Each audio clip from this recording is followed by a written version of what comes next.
Oh, y'all ready for March Madness? March Madness is upon us. March Madness is coming up. Where my debaters at? Let's get it. Where's my debaters at? Let me drop the link.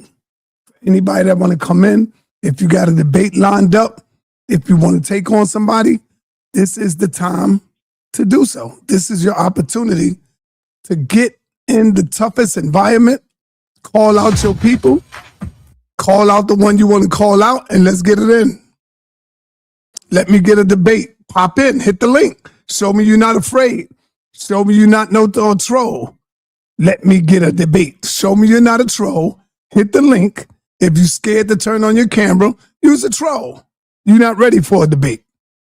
We don't do debates hiding behind the screen. You're going to have to cam it up. Hit that link up top, brother. Show me what you're talking about. Show me what you're working with. Check. Show me what you got.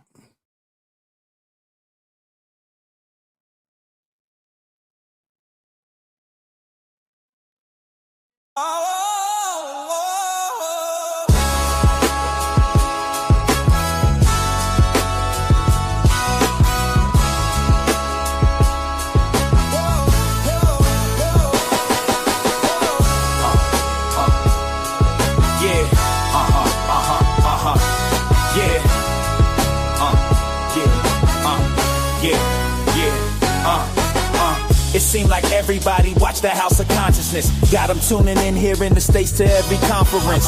You got your holy book, your references and documents. Then hit your brother's side and get it cracking with the confidence. Sa.neter TV, it don't get no more reality. It's helping us stay mindful of the struggle and totality. Humble yourself and let the commentary resonate. Living in these times, this here is sure to help you elevate. A new zone. Hope the dialogue ain't too strong. Y'all know that we've been waiting too long. And ever since I stepped into this paradigm, most of the time all I got is building on my mind. On a black throne, where kings and queens come get their facts on. Just be prepared to have your mind blown. And ever since I stepped into this paradigm, most of the time all I got is freedom on my mind. For real. Yeah. My man Isaac, what's up, Isaac Tate?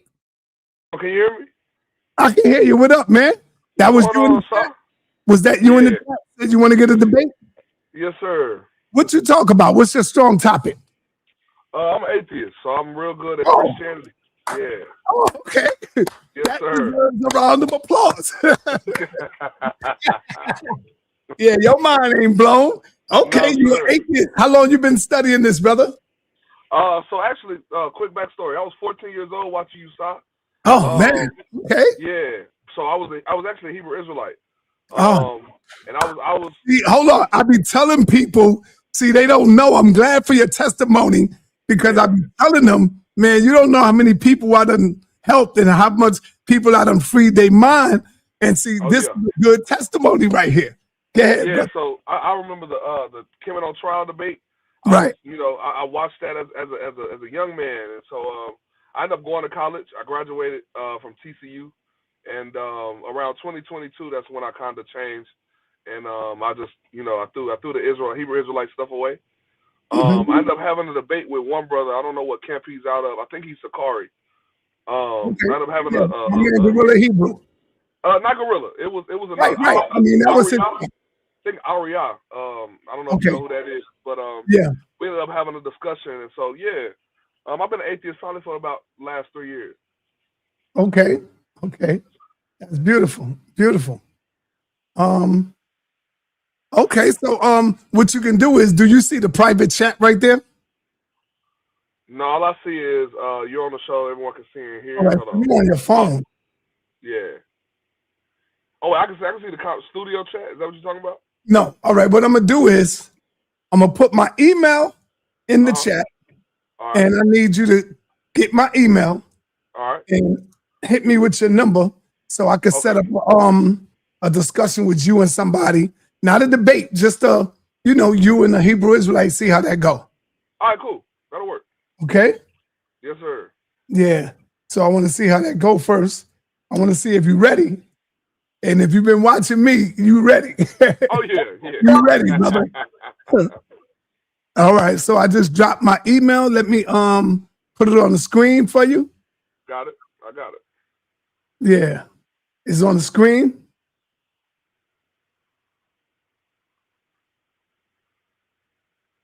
All right, I got it. Yeah. All right. Hit me up in the email. And it could be today. As soon as you get off, it could be in a minute. And then I could set something up and see what's happening. Appreciate it. Do I stay on the stage? Yeah, my Cash App do work, brother. Let me throw my Cash App out there. I ain't been getting no love support in a while. So hopefully today could be the day, Friday night. Y'all just got paid. And let's get it in. Yes, brother, I'm going to answer your question. You said, do I have a Cash App that work? My Cash App is in the comment section. All right, my brother. Thank you, man. Tate, for coming in. Email me as soon as you can, and I'm going to call you, and you'll have my number. I appreciate it, brother. Peace, my brother. Peace.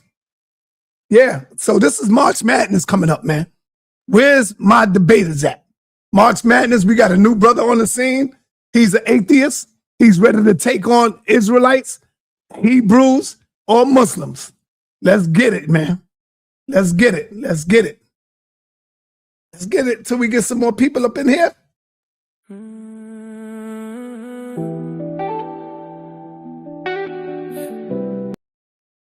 Everything I write is coming with a message. Listen to the message.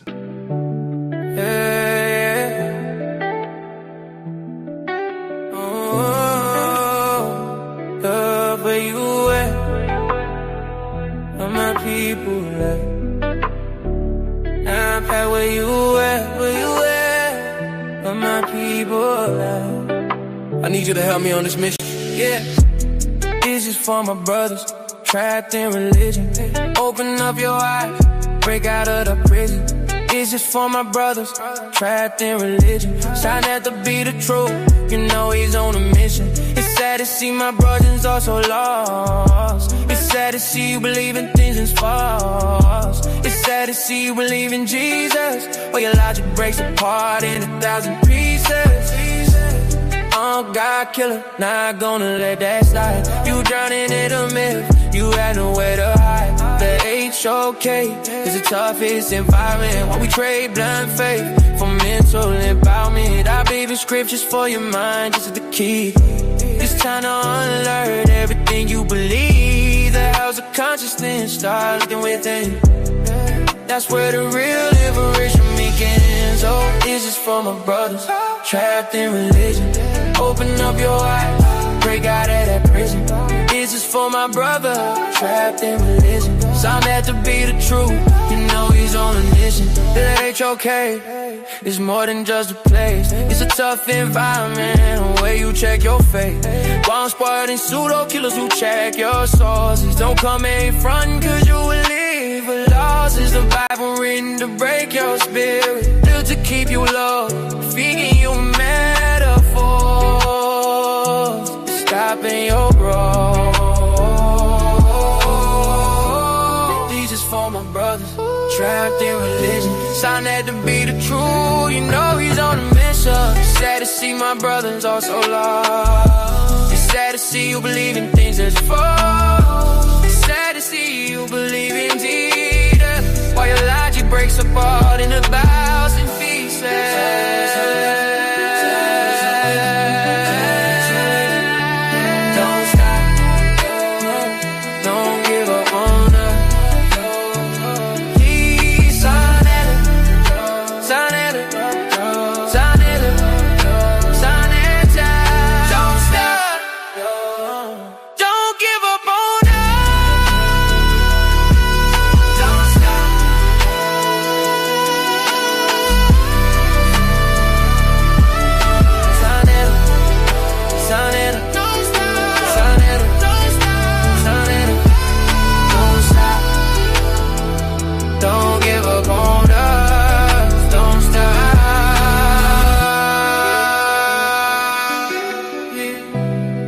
Oh, man,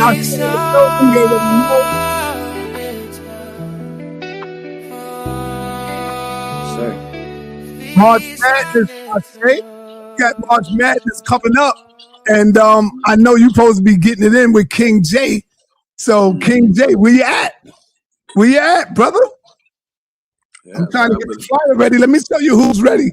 Now, I'm going to tell you, this is going to be a powerful debate. Don't look at the debater and say this is wrong. Here it is right here. Apostle going up against Morpheus. Now, this right here, this is going to be fire because one thing we could give Apostle is that he do know his Bible. He do know the scriptures. Whether he want to be honest with it or not, we know how to pick out the flaws. But I'm going to tell you, Morpheus is a dragon slayer. Morpheus is a dragon slayer when it comes to the Bible as well. I learned so much from Morpheus. He's one of my teachers. Believe it or not, Morpheus be hitting me in the background. Saw, check this out. Saw, check that out. So Morpheus is a Hebrew slayer, I should say. And so round one is going to be, was Jesus a fraud? Round two is going to be, was Jesus a liar? This is going down. $20 donation, March 28th.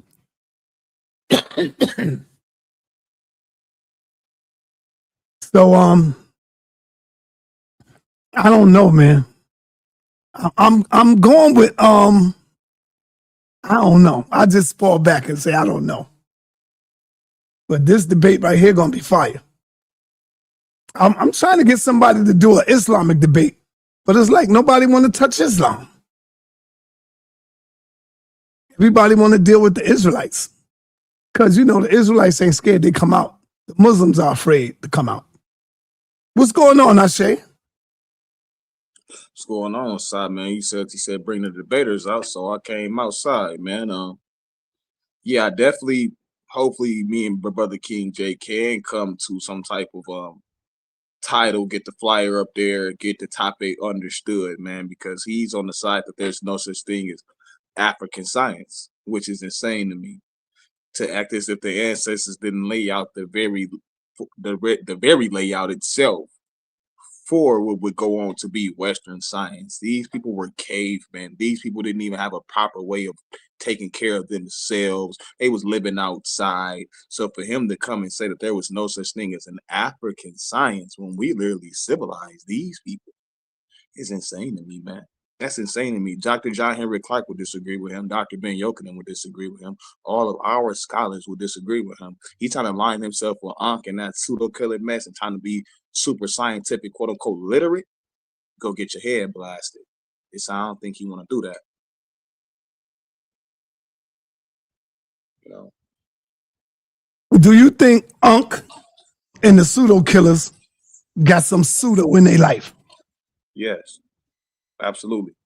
What do you think? What topic? What are you saying?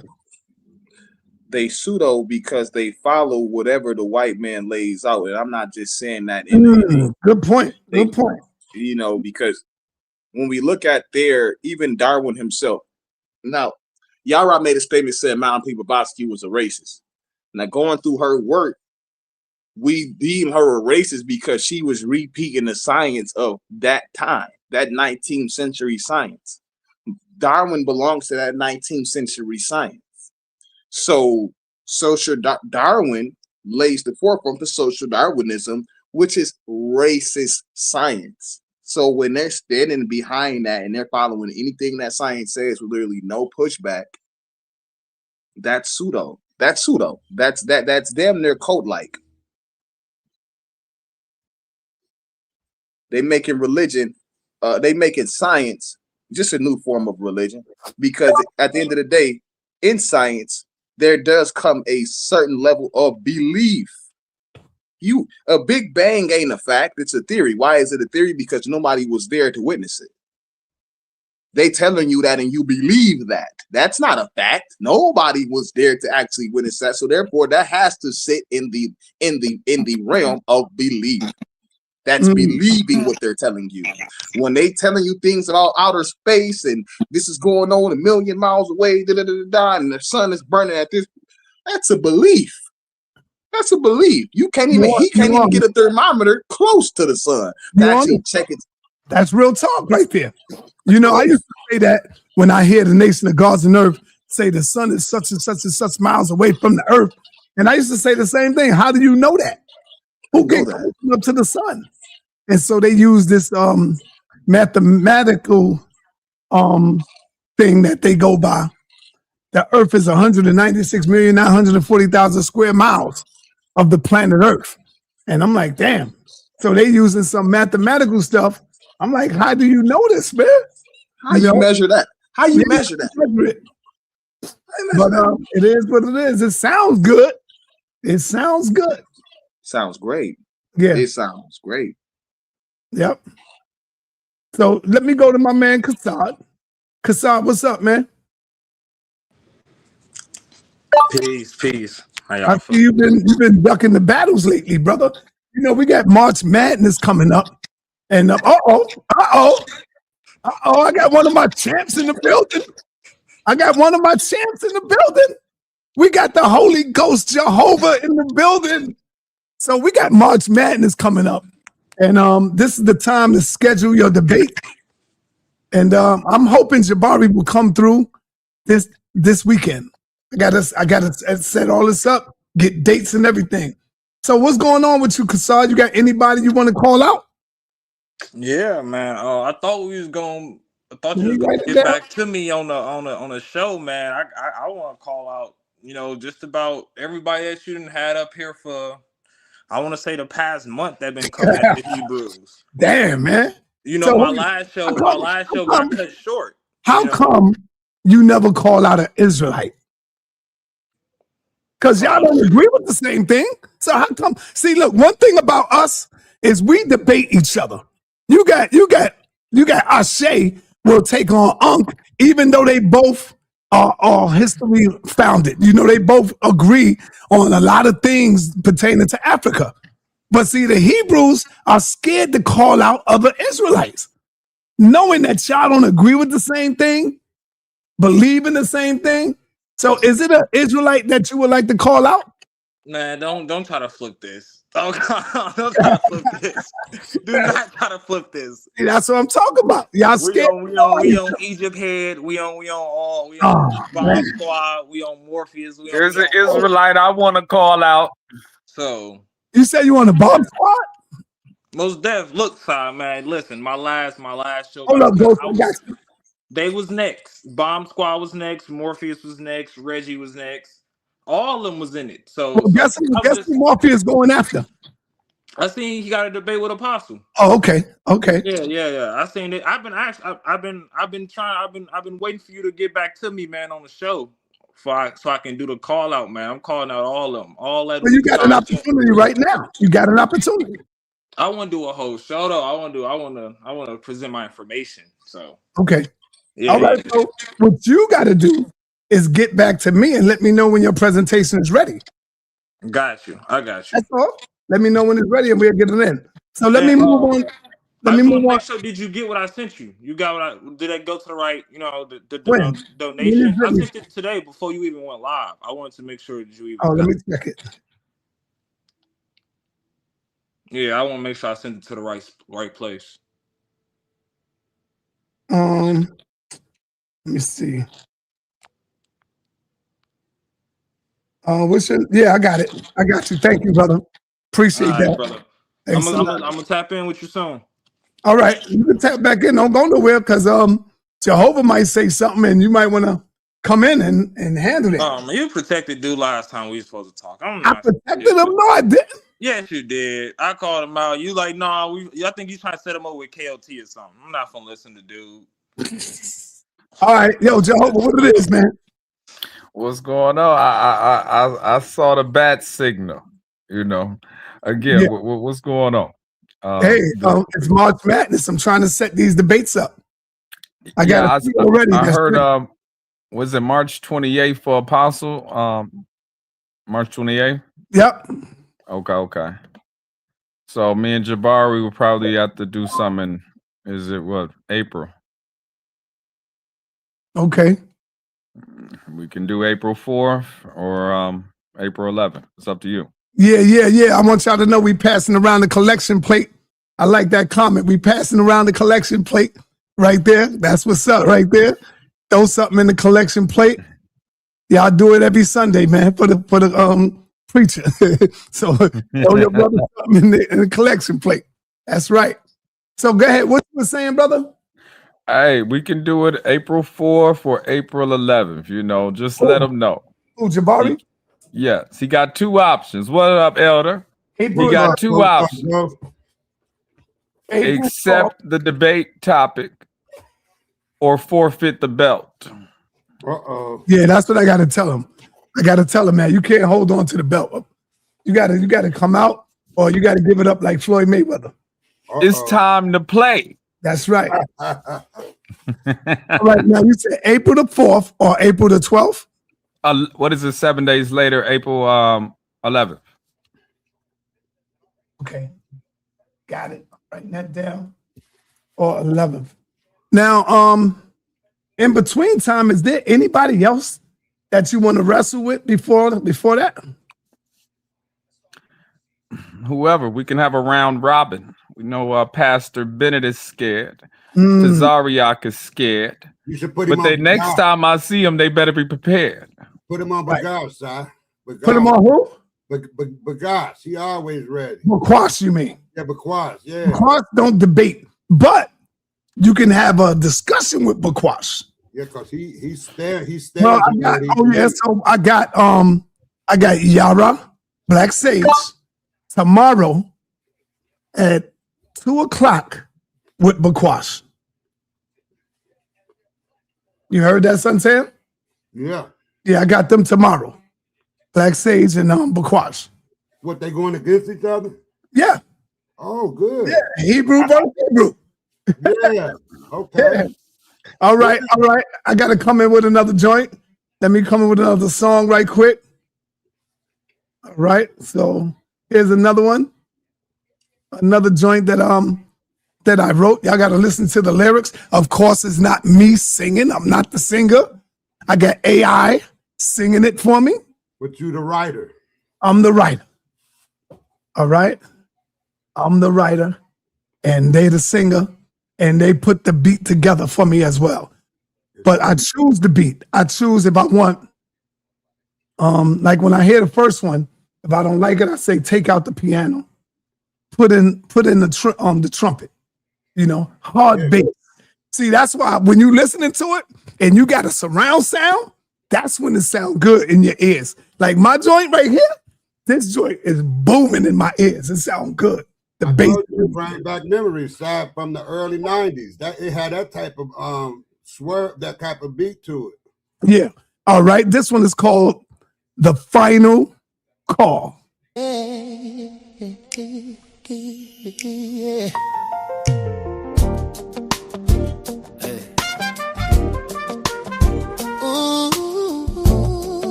That is for my sisters trapped in religion. Wake up and free the babies. sa.neter speak the truth, he's on a mission. The house of consciousness, the final call. Will you Bible thumpers wake up, all just fall? The house of consciousness, the final call. Stop believing in fairy tales, especially Paul. I use the Bible like a lantern in the night, trying to wake up my sister. True light, the house is closing in, it's a total mess. You ignore my wisdom, the ultimate test. Step inside the HOK, it's the toughest terrain, where the truth hits hard, the cuts bring pain. I try to wake you with the word in my hand, to get you to the truth, to help you understand. I gave you the scriptures, chapters and verse. I gave you the keys to break the curse. I gave you Torah to unlock with keys. Break the mental chains and be free.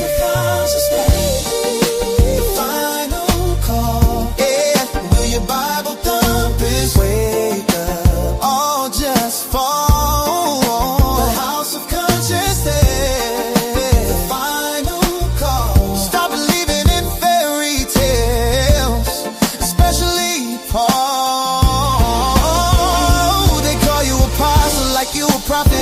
Telling lies and fooling people can't be that hard. You're preaching from YouTube looking for a handout. I'm standing on family trying to bring the truth out. Welcome to the HOK where the truth resides. No more hiding in the pews where the dies. We speak against the Bible just to wake the inner sight. Come inside the HOK doors, we bring the light.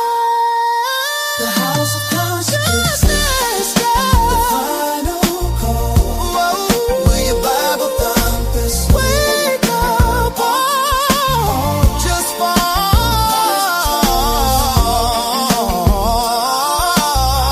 Stop believing in fairy tales, especially sa.neter. Don't stop, wake the sisters up. Don't stop, wake the sister up. Don't stop. Sa.neter. Don't stop, wake the sister up. Don't stop, wake the sisters up. Don't stop.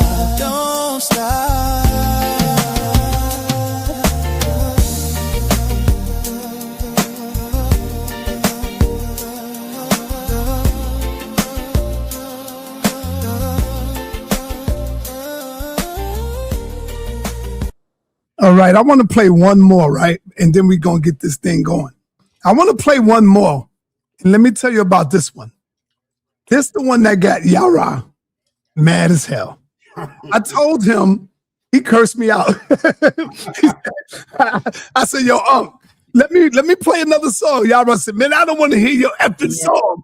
And so I called him on the phone, and I was like, yo, Yara, what's going on? He said, man, you put my name in the song. And I said, bro, I'm telling you what God did. I'm not slandering God. Everything I said about God is in the Bible. So I'm saying, did God really do that? Did God really do this? You know? And that's all I'm saying. So let's hear it. Hey, Suntan, you know I remixed it, so this is different. Okay. He didn't want to hear it. Yeah, let's get it.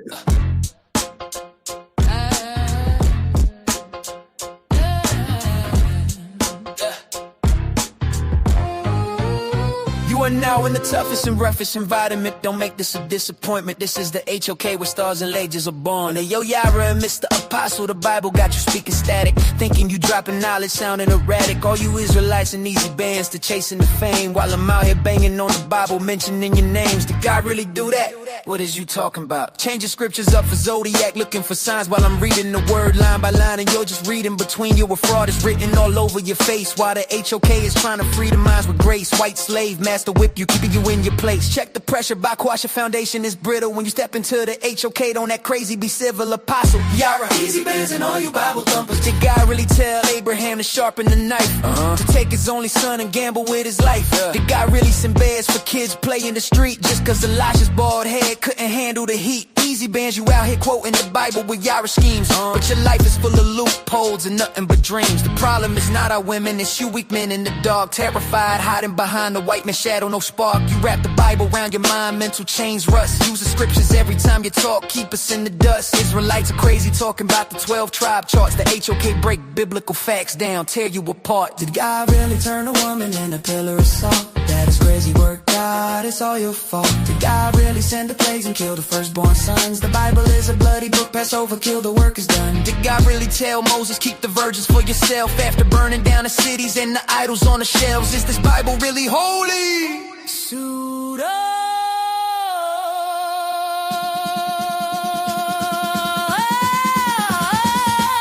Sa.neter.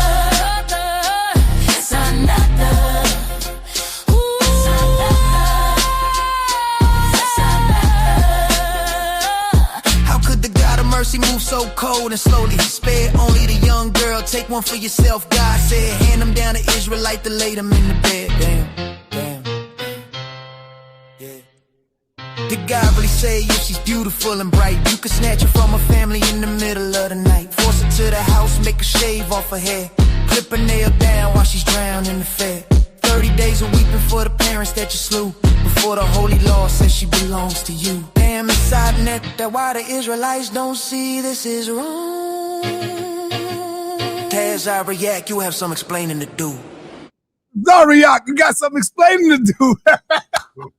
Let's get it. Let's get it. Man, oh man. So that's not blaspheming God. I'm asking the question to the Hebrews and to those who believe. Did God really do that? Did God really tell Abraham to sharpen that knife and threaten your son and take his only life? You know, did God really turn the woman into a pillar of salt? Did God really do that? Did Moses pass down the children of the virgins and hand them to the Israelites? Did God really do that? Yes, that's all in the Bible. Did God take the girls and pare her nails and shave their head? Yes. So how is that blasphemy? I'm just asking. You know what I'm saying? You know what I'm saying to say? I mean, So y'all I don't like it just because his name is in it. Yeah, but I'm saying that's what's in the book, and that's the problem they got with you, Si. They saying that you taking it, and they saying you taking the scriptures and turning them around against them. That's what they say. Yeah. They don't want to accept what's in their book, just like they don't accept what the God of the Bible say about them. Come on, Amon-Ra McCarthy. Yo, it's time for you to get in the ring, Amon-Ra. You've been here long enough. Hold on, Si. I've been letting you get away. You ain't said nothing about your Knicks. What's up? Oh, yeah, they got beat. And I was watching all the commentary with all of these people, man. Right. They're not really New York Knicks fans because they kept talking about Cade. Come on, man. Listen, man. Cade took it to him. No, he didn't. You know who won the game? I mean, you know who lost the game for the Knicks? Who? The goddamn coach. The coach lost the game. Why you say that, Si? Coach wasn't out there playing.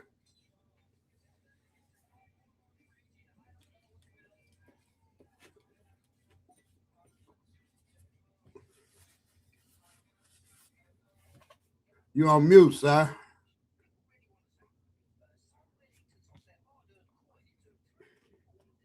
Yeah. It was the coach, man. The coach did all that. You don't like Brown? Not after I seen what he did. You know, you ain't changed up the plan.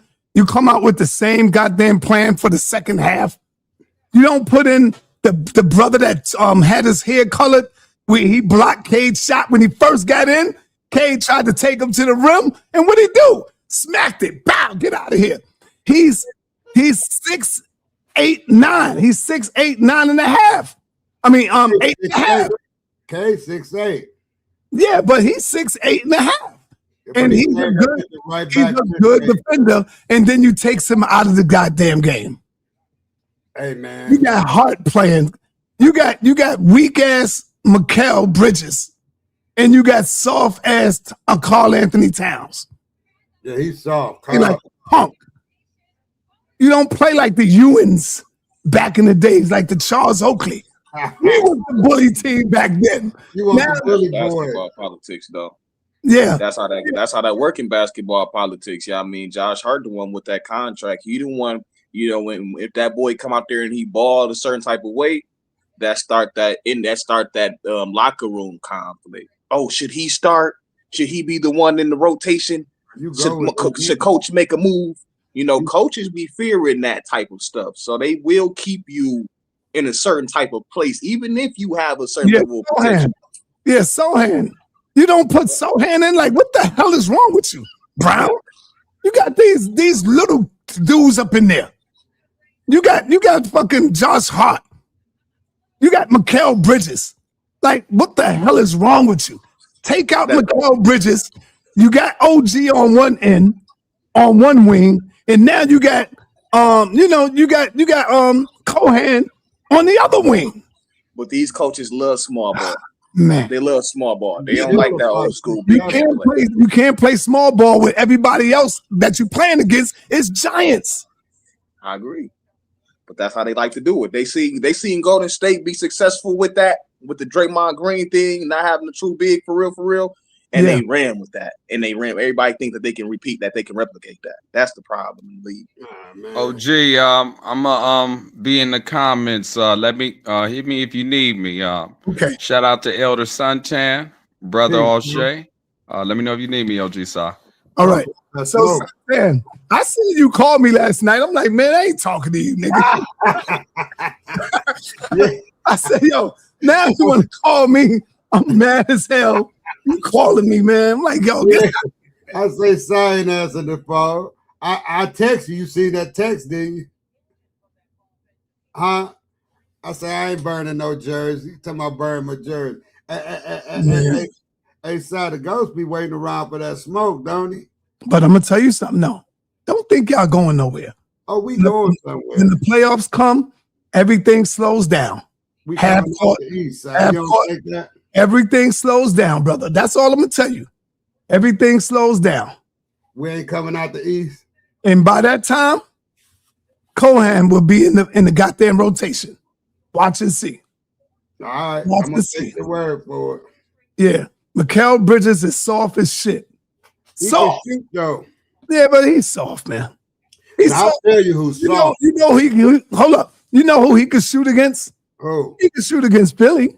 He could shoot against all them other softer teams. But when somebody bullying him and pushing him around and putting that D on him, he can't shoot worth a lick. He can't create his own goddamn shot. Yeah, you watch him. All Anthony Towns. You know. You the tallest one out there, the tall goofball, and you taking goddamn 3-pointers all the damn time. He's been soft. Get your ass down in the post, bro. Right. Let's get in the post. Get in the post. Hey, did you see when Cade came through the middle and threw that dunk down? Carl Anthony Towns was there. What did he do? Nothing.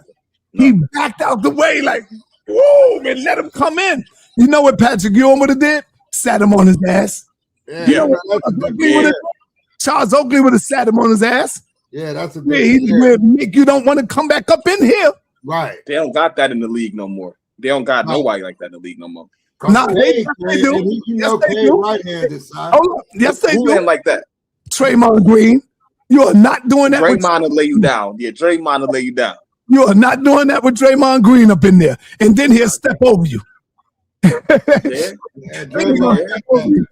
got that Michigan problem, man. He got that Saginaw in him. He got that's us. Ain't no doubt about it. He got that Saginaw. My man Sai probably smoking. Yeah. I was mad at hell. I didn't even want to watch Stephen A. Smith. He went off. See, I didn't see it. I didn't even want to watch it, man. No, he went off, man. He went off on your boy Anthony Towns. Yeah, see, there you go. There you go, Steve. You know that. You got to go off on him. He too big, man. We got to get rid of Towns. We ain't going nowhere with Towns, bro. He don't need to be shooting threes. He need to be in the paint banging. Yeah. And then when people say, well, he ain't get that many shots, you know what Patrick Ewing did? He demanded the goddamn ball. Right, he forced the demand the ball, bro. Yeah. Show the guards that you want the ball. Give me the ball. Come on, give me the ball. Hey, Si, let me say one thing to you that a lot of young guys don't know. I don't know if Ashe know it or not. But when I say high percentage shot, what am I talking about, Ashe? You should be talking about anything from the free throw low below. In the paint, under that hoop. That's the highest percentage shot. Elbow and that's below. where your big man's supposed to be. Right. They didn't got too used to them threes and all of that. You don't need no big 300-pound, almost 7-footer shooting threes. He need to be in that paint. But you know what Carl Anthony seen though, Suntan? What? He seen that them big men ain't had no longevity. Well, they used to. PE and them back in the day used to take great care of their body. I don't know what they was eating or what they was doing, but they bodies was real durable. These dudes now they frail, man. He see Anthony Davis. He see Anthony Davis can't play. He bangs down there. He catching every rebound. He on every block. He down there doing his thing in the paint, but he never plays the whole season. He's a liability.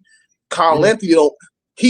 Carl Anthony understand, like, if he get to playing like that and he get injured because how he been playing, he easily fall very, very low. If he get injured, he become one of those. You know who y'all all sleeping on though?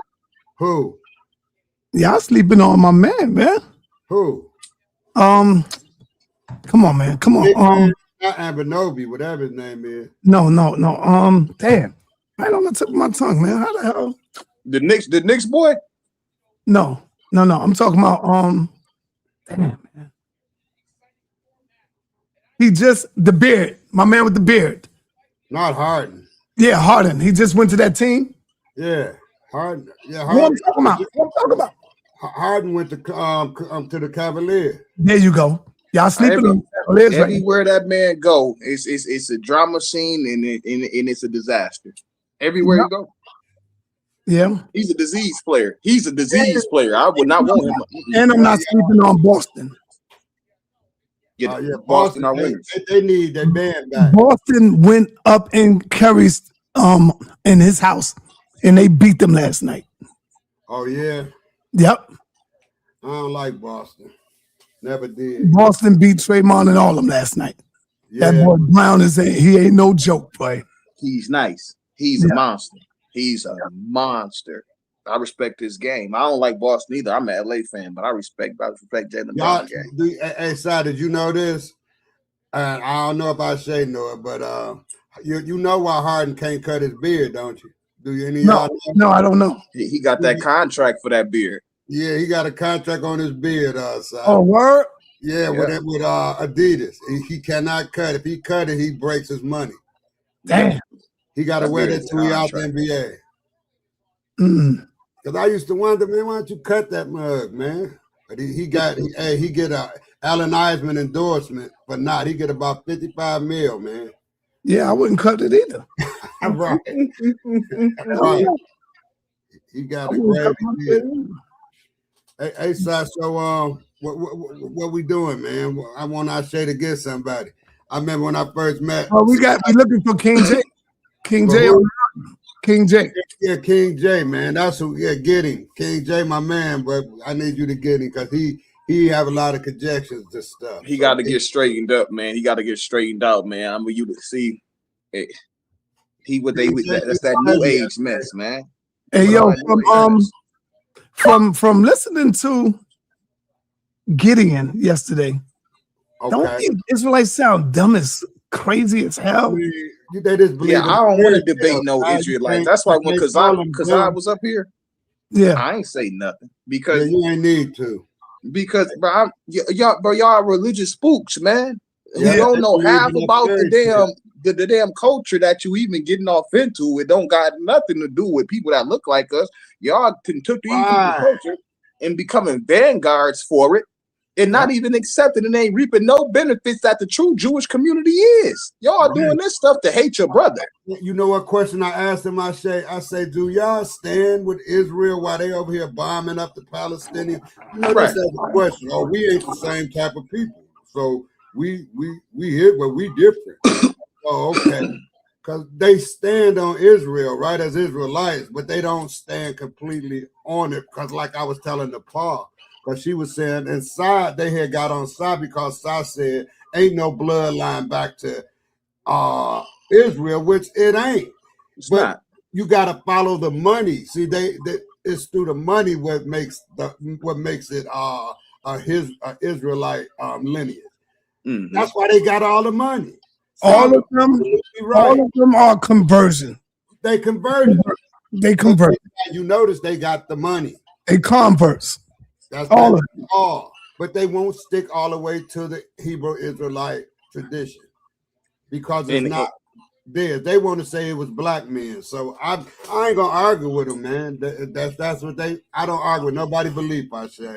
But you know what, Suntan? That's why Black Hebrew Israelitism does not look like Torah religion. It don't look like Torah Judaism. They don't practice the way that they're supposed to practice. They don't do the stuff that's in that book. They have them barbecues, fish fries, all this stuff that we do in the hood, and then trying to say that that's something Jewish. That ain't got nothing to do with that. They don't celebrate Purim. They don't truly do that stuff. They feast days don't no land. They ain't eating on no land. The boys got burgers, French fries, steaks on the grill. They ain't doing nothing that the text requires them to do. they don't and they won't because that's really not in their culture to do so. You know what? I'm gonna just put it like this, man, and I'm gonna leave it there. Let people believe what they want to believe. They want to debate about it. This one dude in the chat talking about Santana, I'll debate you about it. No, you won't, because I don't come up professing what I am. Dude, what you mean? You want to debate me about life? And then you because I lived the life. You muted, sir. Hey, bro, let me get you, man. You got a lot of background noise. I got a lot of background noise right now. Yep. Yeah. Is it gone? Yeah. This is pseudo-Israelite right here, man. Yeah, that's Pit Bull. Nah, I'm pseudo. You know we've been warning this shit for a minute, I say. But I gotta agree with what y'all was just saying when it comes down to a lot of these so-called Black Hebrew Israelites and how they personify their doctrine and how they claim to stand on what they stand on, but don't want to share the spotlight with the Jews. Right. They don't want to do that. Right. And see, I'm a Hebrew Israelite, but I don't claim to be Israel. I'm Yasharallah. That's the true premises. Right? Not the conversion. Not the conversion. What's the difference? Yasharallah in Israel. The difference in Yasharallah and Israel was formed in 1948 under the Ashkenazi conversion. These people are YT people. These people are not from the actual bloodline, because when we get into this Torah, all of the authorization that was actually given for the people, through the people from the Creator, was given through bloodline. Now, you can't go into this book in any provinces show us where these people have bloodline connections. Emphatically, the historicity of these people would prove that they don't. So when they say that they're or rabbis and all these different things that come up with these doctrines, right? These extra books that don't coincide with what Torah talks about. And even when we get into the Torah, we can clearly see that they added and took away a lot of things from the book. So it's set apart. Quadash. We do things differently according to the first 5 books. So what are you? What are you? Are you a Hebrew by bloodline or a Hebrew just by faith, like a Jew? You know I'm by blood. You know this, Asha. You know we on this channel. You already know me though, bro. So how did you come to that conclusion? How did you come to that conclusion one day? Let me ask you this question. So you woke up one day and you was like, man, Abraham, I'm related to him, man. David and them my people, man. Like, where you get that identity from? The identity comes from having no identity, just like the book says. They telling you black, you a Negro, you all of these different bywords and proverbs that don't align or associate with who you are.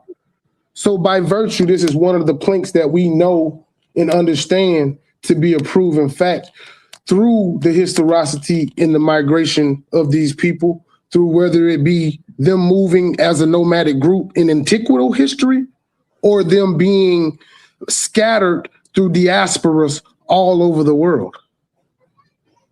Okay, my response to that just real quick. That's a good question, I say. I like that. Go ahead. No, my response to that is just real quick, because as quick as we want to claim that and say that we was called by a byword, we got displaced. What about the white Jews? You know, I'm gonna go obscure on them. What about the white Jews and their Holocaust and how they got scattered and they had to come to the United States and stuff like that on ships as well, and how their story aligns up with Deuteronomy as well?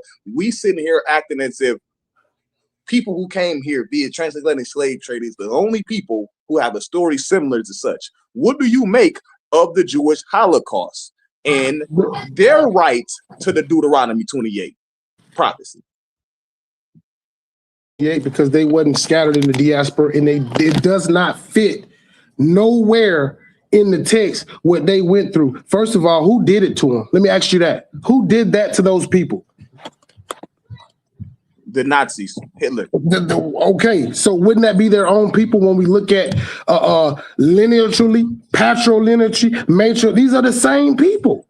Oh, I mean, biblically, no, we're not talking about. Wait, hold on, one second. You said, wouldn't they be the same people? Yes, I agree with you. Now let's go back to your claim. Ham, Shem, and Japheth are all children of their father. The Torah says you are the seed of your father. Ham, Shem, and Japheth are all children of Noah. So therefore, anything that happens in that Bible is just family doing stuff to family as well. Their people doing stuff to their people as well. There's no difference. But you know, just like I know, and don't get over here on sa.neter to try to act like you don't know that Japheth ain't got no covenant with the Father. He don't got no covenant with Yahuwah. Where does his covenant come from? Well, show it to us. Show me the covenant that he made with them. So you telling me Japheth wasn't blessed? Show me the covenant, Ashe. Japheth was blessed. Japheth was Barak in Genesis. We're not talking about a blessing. We're talking about a covenant that gives these people the power at one day rule the world. According to the text, they will share their homes. Wait 1 second. According to Genesis, they will share. Japheth and Shem will share tents together, which means they will share land together. Wherever you go, they will be there with you. That's your brother. That's not what the text says, brother. You're misinterpreting. Exactly what the text says. It does not say. It said they will dwell in the land with them at one point. But guess what? Guess what? Right. Or do we live in tents? No. So this already took place, number one. Number two, the problem with that is it literally says that their hand will be against every man and every man hand against them. They were where does it say that about Wolverines? Where does it say that about Japheth? They were rabid Wolverines. Chapter and verse. Where it said that about Japheth? But don't try to duck the fact that I asked you to show us the covenant. You trying to run from that fact. Don't try to run from the fact that I asked you that. All right, I say, number one, you can't let them get you caught up into making you think that you talking about real people. These are all made up characters. And the brother don't know that. He think that these are real people. We can debate it. We could debate it right here. All right, watch this. Debate over. How old is Ham, Shem, and Japheth? Ham, Shem, and Japheth, according to the text, are not actual men. When we get into the Hebrew, these are hold on, now listen. These are literally lineages of people. These are whole nations of people, not one man. If Ham, Shem, and Japheth are not literal people, then why are we talking about the people that come from them? Then it's all. No, I didn't say they were. I didn't say they weren't literal people in the sense they didn't exist. What I'm saying is the affirmation of what we assume this as a individual when it's not. This is talking about a whole nation of people when it talks about Ham, when it talks about Japheth, when it talks about all of these what y'all would call patriarchs. So is Ham, Shem, and Japheth real people? No, they're nations of people. No, brother. No. Yes, brother. This is what you don't know, Si. The three sons of Noah. Who are the three sons of Noah? Ham, Shem, and Japheth. But the key word is the sons. The sons. Hold on, brother. Are they individuals? Are they three? No, they're not individuals. They're a colloquialized nation of people. Come on, brother. Stop this. Well, just debate it, Si, and I'll show you in a debate right here on your channel. Because Ham and Japheth is responsible, according to the Bible, for populating the earth, brother. That's according to your English Bible. And this is where these same and this is where these same people that you and Ashe are claiming, right? Stole our identity. This is where they wrote themselves into history. It's easy. We can do it though. Ashe, you giggling because you know bad, about brother. Because if we go to the book of Numbers, in the it's Hebrew, go give the whole genealogy, and we go see that these are singular men. Hold on, wait. Let me ask you this. Let me ask you a question, Pitt. Yeah. So you telling me that it was a group? It was a nation of people that walked backwards with tents in their hands and covered a drunk man? It was a whole nation of people that did that? Yeah. This man crazy as hell, man. This is crazy. I know. In all seriousness, though, we got to get out of these English stories. These are stories. The true prominence of this biblical understanding is only dealing with the law, the governments, and the societal bylaws and how we should operate amongst one another. This So why you claiming bloodline? Hold on, brother. Stop. This pseudo approach at trying to bring out these different stories were perpetuated. These things were perpetuated into this. But when we get into the original, all we have is the law, brother. And we know this law was given to a specific group of people. And then you're looking at one of them. You're one of them. Sa.neter is one of them, whether y'all believe it or not, whether y'all accept it or not. That's just the facts. Why does Hammurabi Code look like the law that was given to your specific people, and that was given in the Hammurabi Code belonged to the quote unquote Hamites, according to you? Why is that identical? Because just like what you just said, these things have been going on within that culture and these facets of people for generations. This is the problem. Most people want to separate. No, you said it was given to a specific group of people. Yes, when it comes down to the first 5 books of the Torah, but you can't show me the Hammurabi Code going word for word saying what the Torah says. All right, hold on. Let me bring on word for word. Let me bring on Devil Dog. Devil Dog, what up, man?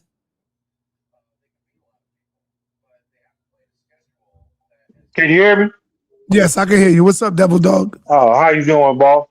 Good, man. You all right? Yes. All right. Why you choose the name Devil? Go ahead. Why you choose the name Devil Dog? I'm a Marine, boss. Oh, okay. Okay, I got you. Go ahead. Yeah. Talk. Yeah. I've been watching you since 2012, man, and this is the first time I've been on here. I'm an Aries like you, so you kind of yeah. Our birthdays is like 2 days apart, but I'm 65 myself, right? Okay. So I grew up. I'm from Michigan, and I grew up in Flint, and it was a lot of religion there, man. They got churches. They have churches there that's so big, and when you go outside around the neighborhood, there's no houses, no stores, no nothing.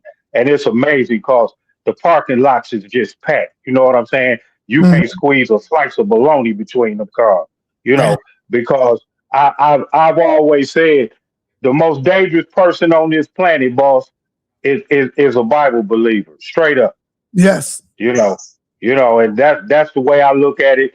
My grandparents, all that dogma stuff, everybody they taught us things, and I don't mean to be disrespectful, but it's like if in my family it was the women, and everybody led us this way, right?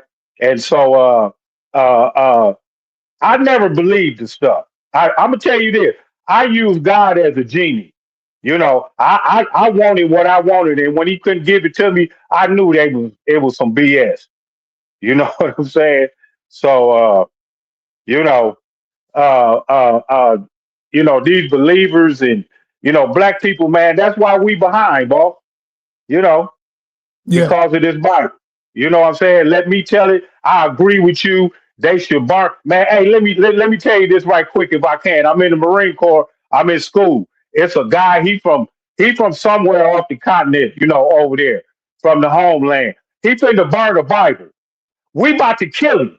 We finna kill him because you finna burn Jesus. You crazy as hell. You know what I'm saying? And 40, 50 years later, if I could do that all over again, I'd have gave him the match. Come on in, Revelation.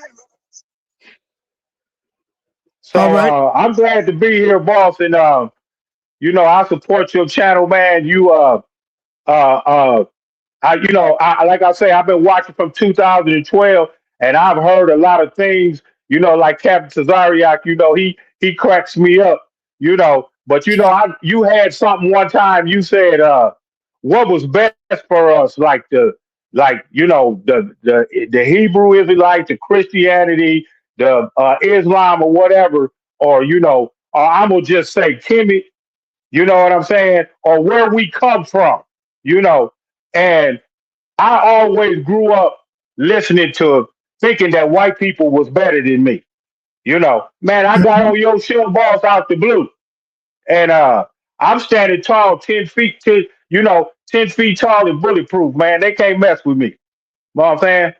So I'm glad you're here, boss. You're doing a lot of good work. Thank you, brother. All right. Yes, sir. All right, Suntan fell asleep like he always do. All right, so let's get back to Pitbull and his crazy way of thinking. Because see, once you start believing in the Bible, Ashe, you can make the Bible believe in whatever you want to believe in. You could change it into whatever you want, any story you want, and really believe in that. That's the craziness of the Bible. Remember, I told you that's why the Bible is open for interpretation for every man, woman, and child. Because it's a belief. It's not a fact. If it was a fact, everybody would go along with the same one story, right? Right, I say? Facts. When you're dealing with facts, everybody will be on that path and have that fact. But it's not a fact. It's a story. And everybody use their own story. So where you at, Pitbull? Oh, I'm right here. I ain't went nowhere. What you want to know? You're telling us that you are a bloodline Israelite, brother? Absolutely. Oh, man. You are too, sa.neter. You just don't want to believe it, man. You stuck on the knowledge of Tob and Ra. That's the problem. Can you show me any sources that lead you to being a bloodline Israelite? I just gave you one. The second one would be the fact that when we look into a lot of what we do as a people here, we've been doing it for a long time. There's so many different points of reference as far as our culture and our heritage that definitely would prove that. Now, when you say show you evidence, like what type of evidence would you like? I don't know anything that proves to us that can show us that your blood go all the way back to Israel. Yeah, I got the E1B1A just like you. Just like them.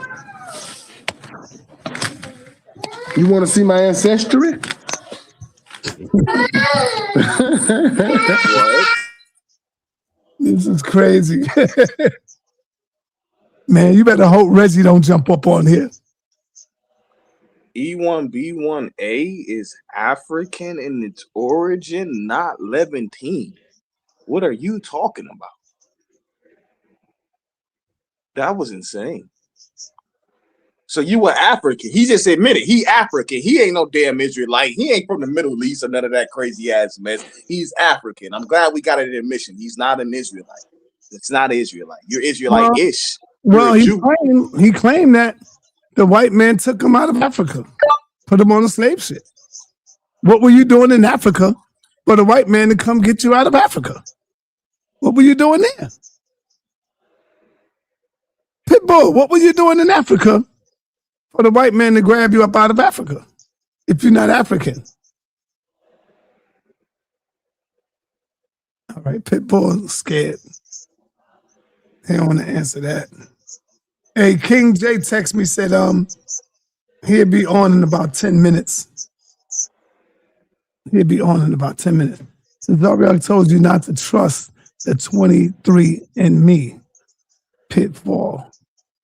Not to trust the 23andMe. I'm going to tell you not to trust the Bible. Straight up. I'm going to tell you not to trust the Bible. Come on, man. Uh-oh, here you go. The king is in the building. All right, this is between King J and Ashe right now. Okay. Oh, shit, that rhymes. King J and Ashe. Okay, so King J, what's the topic that you want to talk about with Ashe that y'all want to do?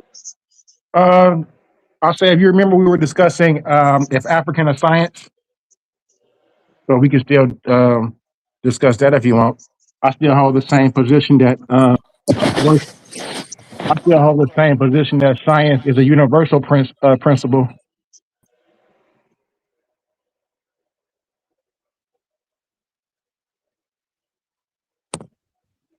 You can have that position all you want, brother. By the end of the day, there is a such thing as Western science and Eastern science, or what I would like to consider just African science versus Western science. So that's that's the topic I desire. This is the topic I want to build on, because there are things that happen on the continent of Africa that gave the layout for what everybody's even going on to do in the Western world. We have Westerners going to Africa, gaining certain knowledge that they're taking back to their Western civilization and bringing back to their people, and crediting African civilization and crediting African civ. We have, like, I'm not gonna give you too much, of course, but I just want to let you know where I'm going with it, as far as my stance and my claim that there is a separation between Western science and African science. Brothers like Dr. John Henry Clark, Dr. Ben Yochanan will agree with me on this statement as well. My argument would be that because I'm not trying to downplay African science at all, but I will make an argument that African science you're talking about is a step for humanity, right? So it doesn't matter if we conduct an experiment on the continent of Africa, on the continent of in Asia, wherever the experiment is done. If it's science, we should still yield the same results, right? Absolutely, but the scientific method will be different. Okay, so yeah, we don't want to give them too much because we kind of getting into it because So I think it's going to be the same. The scientific method is the scientific method. But yeah, because I'm interested. So I was talking about in March. So that's more than enough time. It is more than enough. It is more than enough, definitely. So we can set up a date and time. Just let us know. I hollered at Scott earlier, so he let me know he was going to be, jump on. March 15th. March 15th. Okay. That's on the Sunday. That's dope. That gives me time to do this presentation I'm doing now. I'll be to knock that out, and that'd be finished way before March 15th. So yeah, we lock on Sunday. It's coming up. It'll be here fast. 2 or 3 weeks, 3-4 weeks. You know what I'm saying? The presentation will take about a week and a half. King J, I need you to text me the title again. Text it to me. Okay. And I did send you my picture so I can resend it if you need be. I didn't see it. I didn't see the picture. Okay. Yeah, I'll resend it. Yeah, I need a picture of you, man. All right. Hold on. If you put your face to the camera, good. That's a good. There you get you right now. Put the buffs on. Put the buffs on. Throw the A's on. Come on, I say you got to be straight so I can take a nice picture. All right, man. You don't want to be smiling on it. You want to show him like, yo, this is on. Hold on, man. Let me grab the buffs on the bed. We gonna click up, son. Got to grab the buffs with the jumps on. Okay. Be on there with the jumps on, son. We gonna do it like these. All right, come closer. Come closer. All right, I got it. Got a nice picture. Hey, so he giving me Inky vibes. Right, Inky up there. This gonna be a good one, man.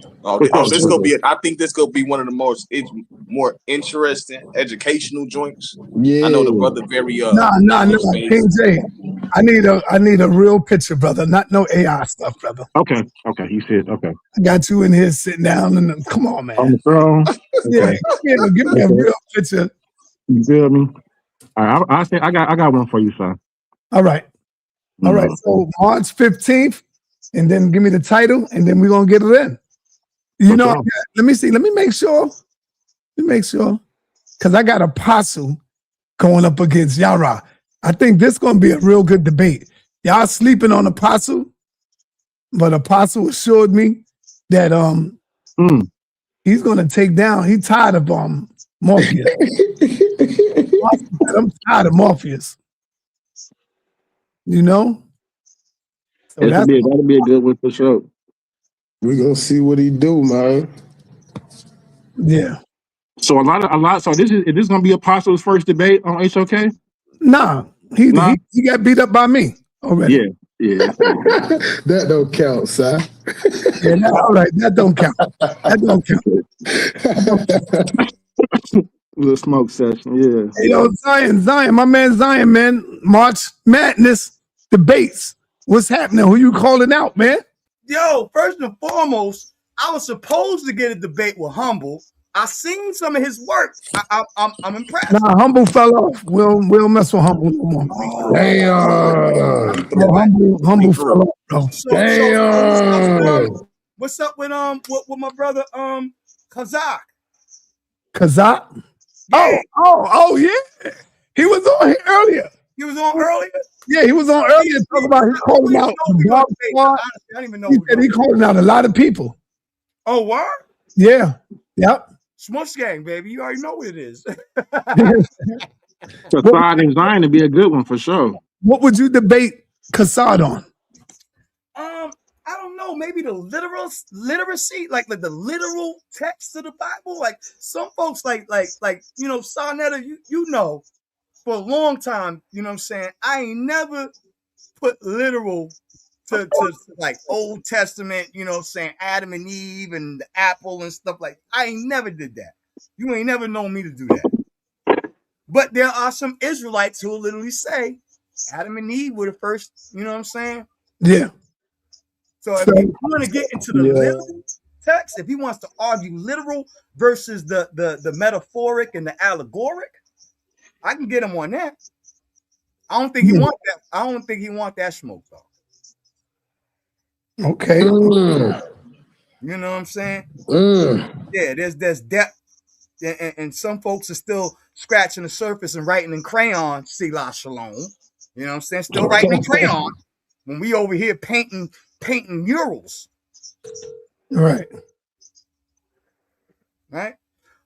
Did you see the video that I sent you since you were sleeping on my singing skills?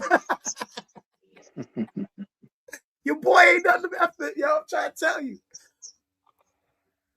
Yeah, but what's good? I'll say, man, I see you working too, man. You know what I'm saying? Proud of y'all brothers, man. You know what I mean? I appreciate you, man. You know, Bomb Squad in the building, man. Oh, hold on for a minute, y'all. Hold on. Kassad, you there? Yeah, what's up? All right, I got somebody in the building that wants to smoke with you. You said you're willing to take on anybody, so you might want to pop on right quick. He's here, and let's get this title going. He's here. He's not a rookie. He's not a rookie debater. He's a veteran debater. He go by the name of Zion Warchild, Zion Warlord. Yo, Smusher, man, baby. You hear me? Yeah, what you say? I said I can get on later. I'm doing something right now. Trying to get done. Okay. All right. What's up, brother? So we'll see you. Yep. Handling business. All right. Hey, yo, Revelation, man. What's going on with your peoples, man? Yes, I. Hold on. Let me get my man Revelation up in here. Oh, he done ran. Revelation done got up out of here. Oh, he did that. Yeah. Who else did I want to smack up? I had a couple of people that I wanted to put hands and feet on. I think style-wise, them must be your best ones, Humble and Kassad. Y'all got similar styles. I think that'd be a good. That's what I want. Humble ain't an H. Okay, that's over with. Yeah, I wanted to give. I wanted to debate somebody who's going to give me some. You know what I'm saying? Some lumps. You know what I mean? I don't want to do the easy food. You know what I mean?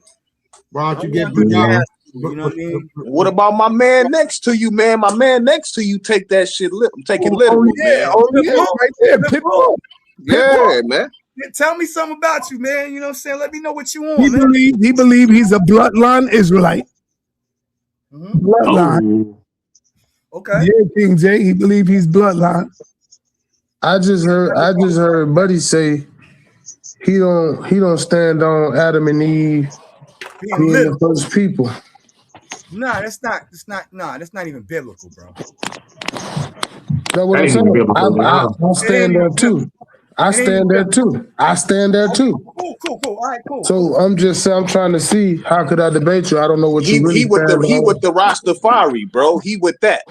No Rastafari Israelite, you know what I'm saying? Under elevated society, you know what I'm saying? Big shout out to Ras Iodonis, you know what I'm saying? The Rabbi, you You know what I mean? Yeah, you know what I mean. I'm an Israelite, but so if you one West, do you argue? I'm not one West, bro. One West are Christians. They Christian for me. All right. Tazariak, you're a Christian. Yo, he's actually Protestant. Huh? Protestant. Leaky gut. Protestant Israelism. Protestant Israelism. Oh yeah. They don't want that smoke. I already went to the ISUBK camp. You know what I'm saying? Clapping and barking. Right? Protestant. All right. Hold on.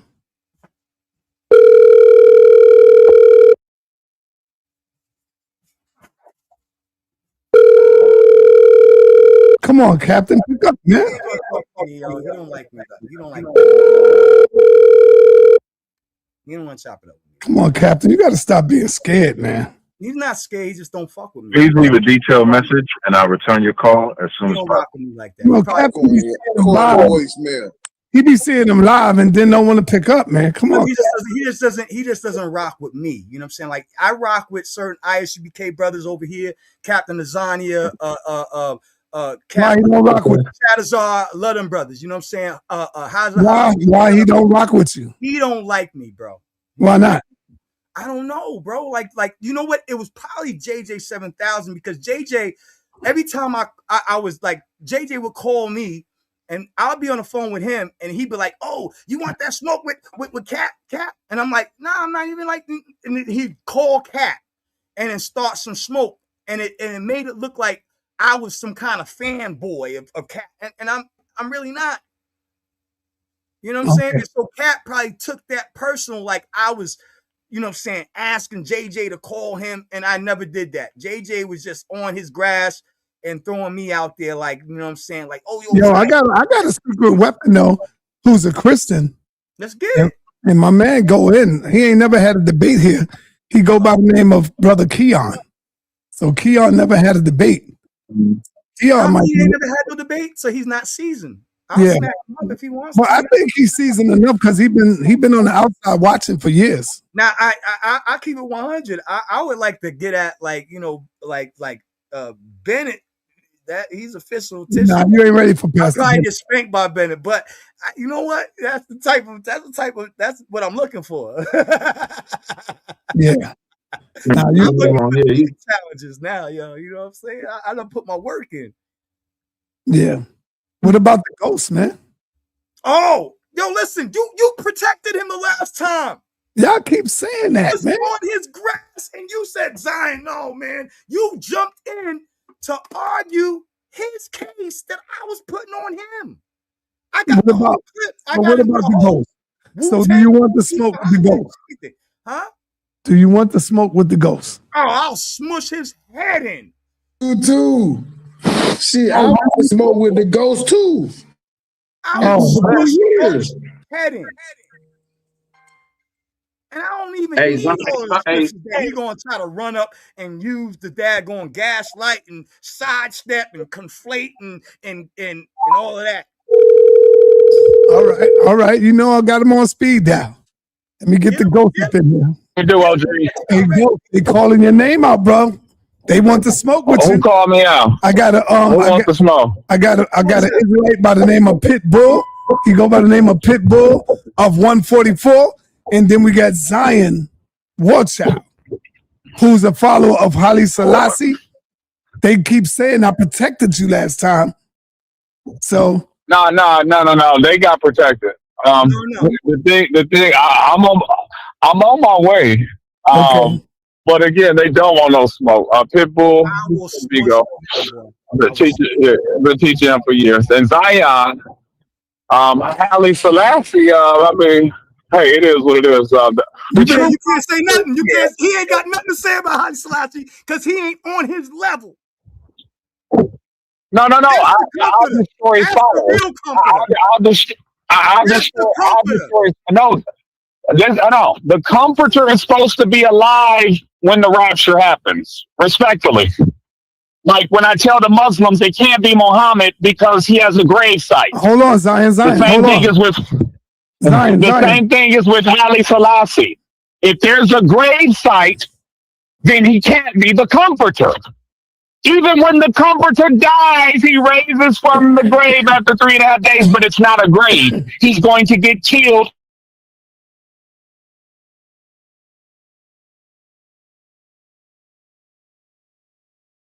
And shout out to my man DMG in the building. Shout out to my man DMG in the building. DMG, I'm waiting on you to get a debater that got courage and the heart to come on and take on one of my HOK members. All right, let me go on to my man Revelation, man. Revelation, what it is? I'm here. Peace and blessings to everyone on the panel. Hey, Revelation, don't your boy sound religiously retarded, man? Who's that? Brother Gideon yesterday. No, don't say that about my brother Gideon. Why would you say that? Shout out to Brother Gideon, but this book make y'all sound retarded, bro. I showed you in the laws of the scripture where you're supposed to do certain things if you really a believer. And they turned the whole thing around. Okay, now when we speak about the issue of being retarded, I mean, sa.neter, let's be real. You're saying that the book is a fairy tale. No one is real in the book when we have historical facts that even the king that is well known for the crucifixion of Christ, which would be Pontius Pilate, is a historical character. That's number one, and that's retarded. Now, you're also saying that a book that carries the prophecies of something such as the Euphrates drying up hundreds of years before it actually happens. It tells you about it, and now we're here living to see it manifest. And you're saying that this book is trash? I would have to say, sa.neter, that to me, that's retarded, because the book is literally proving itself every single day, and y'all just can't see it. But, you know, I know you beg to differ, though. Yo, do you take the Bible, Revelation, literal? Not the entire thing, no, sir. Okay. What about the snake in the garden? What about it? Tell me. Do you take that to be literal?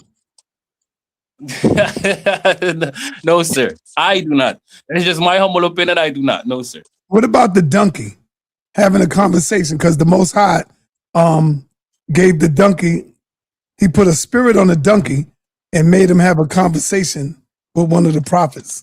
What about that, the donkey? So you think that the donkey literally told the prophet, hey. No, I'm asking you, do you take it literal? Like, is that literal? No, I can see a different way. No, I don't take it literal. I don't. Oh, so the donkey really couldn't talk. God was lying. It's not a murder if he couldn't talk and God was lying. He said it in his own way. Okay. He did. Do anybody have any questions for Revelation, y'all? No, so I do have something to say to you, Saw, though. You might want to put me back on a hot seat now. Like you spanked me the first time I was on. You put me on the hot seat. You whooped me up. Okay, you admit it, brother. But this is a new day, Saw, and we have to discuss these things over again. Get ready for your. We gotta start over. We might have to have that conversation. Yeah. Okay. Anybody got any questions for Revelation? Revelation, you know Pitbull of 142. He believes that he is a bloodline Israelite. Do you believe him? I can't prove it. If he can prove it, then you know why not. But that's again, if he can prove it. That's not my issue. Really. Can he prove it? Man, you know he can't prove that, man. If you got Zion believe the same thing now. No. Zion claimed lineage through Menelik, right? No. My lineage comes through my J haplo. So through Menelik, right? Okay. No, you said through Menelik. Okay, so when it comes to the Ethiopian lore and legend, It's lore and legend, right? So you don't That believe has some Solomon had a basic son that's some named basic. Menelik and said, So so you don't believe? you think that I take the Kebra Nagast as literal, just like somebody would take the Old Testament as literal? Well, no, Zion. Remember last conversation you said that you have lineage through Menelik. No, I have lineage through my J haplo. I only have like 0.2% Ethiopian in me, and that's like far. Okay, I'm just clearing it up because I thought that you said that you were 66%. No, you got me okay. wrong. I got Okay. 60% West African. I got 12% Native American. I got 20-something% European. Okay, so that's my bad. That's my bad. No. And then there's like 0.2 is Ethiopian Eritrean, and that's like far removed, probably thousands of years ago, probably going back, you know what I mean? Northeast, yeah. Prior to the transatlantic, you know what I'm saying? I don't know why I thought that you had said that. That's my bad, bro. No, I thought you had said I he was. don't. Yeah. We were talking about Selassie.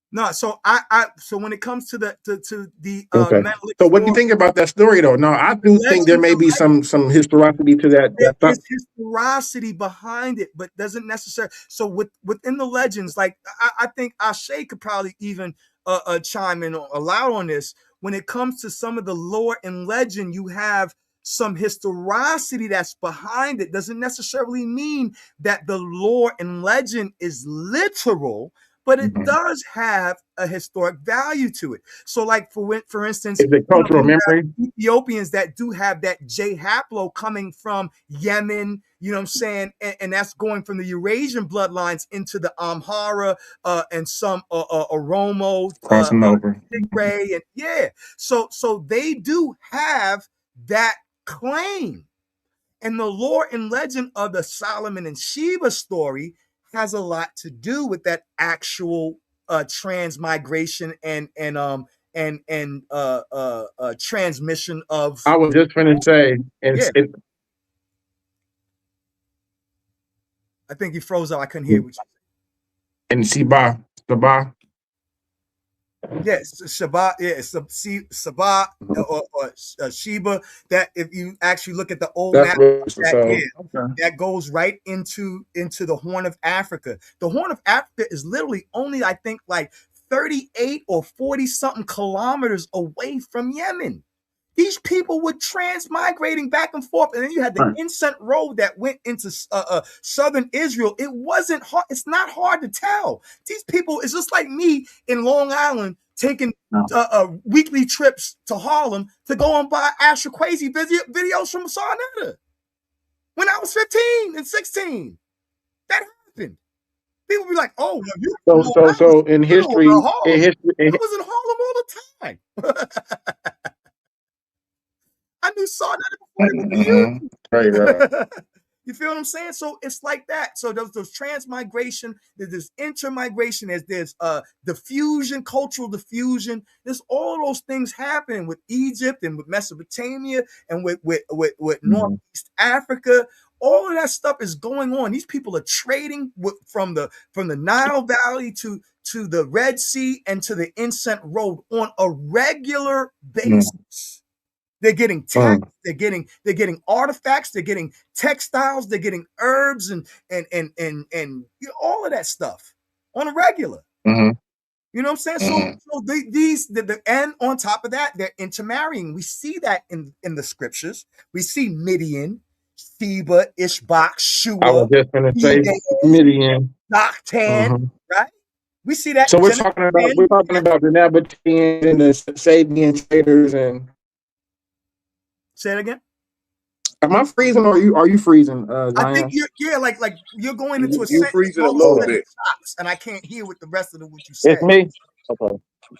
Let me ask you something, Zion. Do you agree that when we looking at these children like Pum, Canaan, Mizraim, that those are of course not real people, never were meant to even be real people, just an allegorical representation. Yes. Oh, absolutely. Hold on 1 minute. Hey, Suntan, hold it down for a minute, Suntan. Hold it down. Go ahead. I say finish up. So so the whole story, like curses of Cain. So you don't believe in the curses and all of that, in prophecy and all of that mess, do you? No. I don't. So when it came to those curses and stuff, it was this. You know what I'm saying? These are talking about, like tribal beasts. You know what I'm saying, that were going on. And no, I don't take all of the persons literally. Like I brought out on one of my videos the Genesis 5, and it went from Adam all the way down to Noah. And actually, if you removed all the Adam begat this one, and Seth begat that one, and this one begat that one, and you move it all, and you take the names and use the definitions. There's a whole layer of sentencing in that. And so a lot of these things were written in allegory. They were written in highly codified language. There is something to extract from it. But those people who read the book from the surface, either you didn't, reach a certain level, and are the land masses assigned, or are they make believe and ambiguous? I think the land masses and stuff are there, and they talk about that, the geography, the cultural context of those time periods can literally. Do you think Israel is where Israel at right now? Yeah. So you think they got that right in 1948? Well, I hear people. No. Somebody want to call me? No, it's not. I was just trying to open up a room for somebody else to got in there. So I've heard people argue that. I've heard people argue that, Israel was in Americas and Israel is, you know what I'm saying? And that's wild to me. You know what I'm saying? Israel is where Israel is. Now, there's another brother who brought out, you know what I'm saying, something about the mountains, you know what I'm saying? At the base of, what is it, Kenya? So are you telling us? Are you telling us that you believe that the land geographical locations after all this colonialism, conquering and stretching out regions and stretching out lands and renaming and reclassifying, that Israel, as Yasharal was in the Torah, is Yasharal today? The landmass, yes, because when you look at where the broken down, decrepit Solomonic temple is, you know what I'm saying, and those the areas, you actually Palestine. Gihon Springs is there. The bodies of water that they describe now, the Gihon Springs, what they don't tell you is that some people get it twisted. They think the Gihon Springs and the Gihon River are the same thing.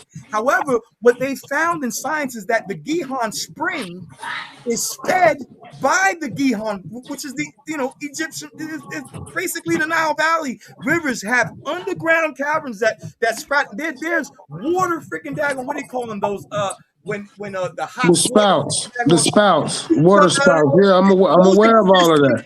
All of that is there.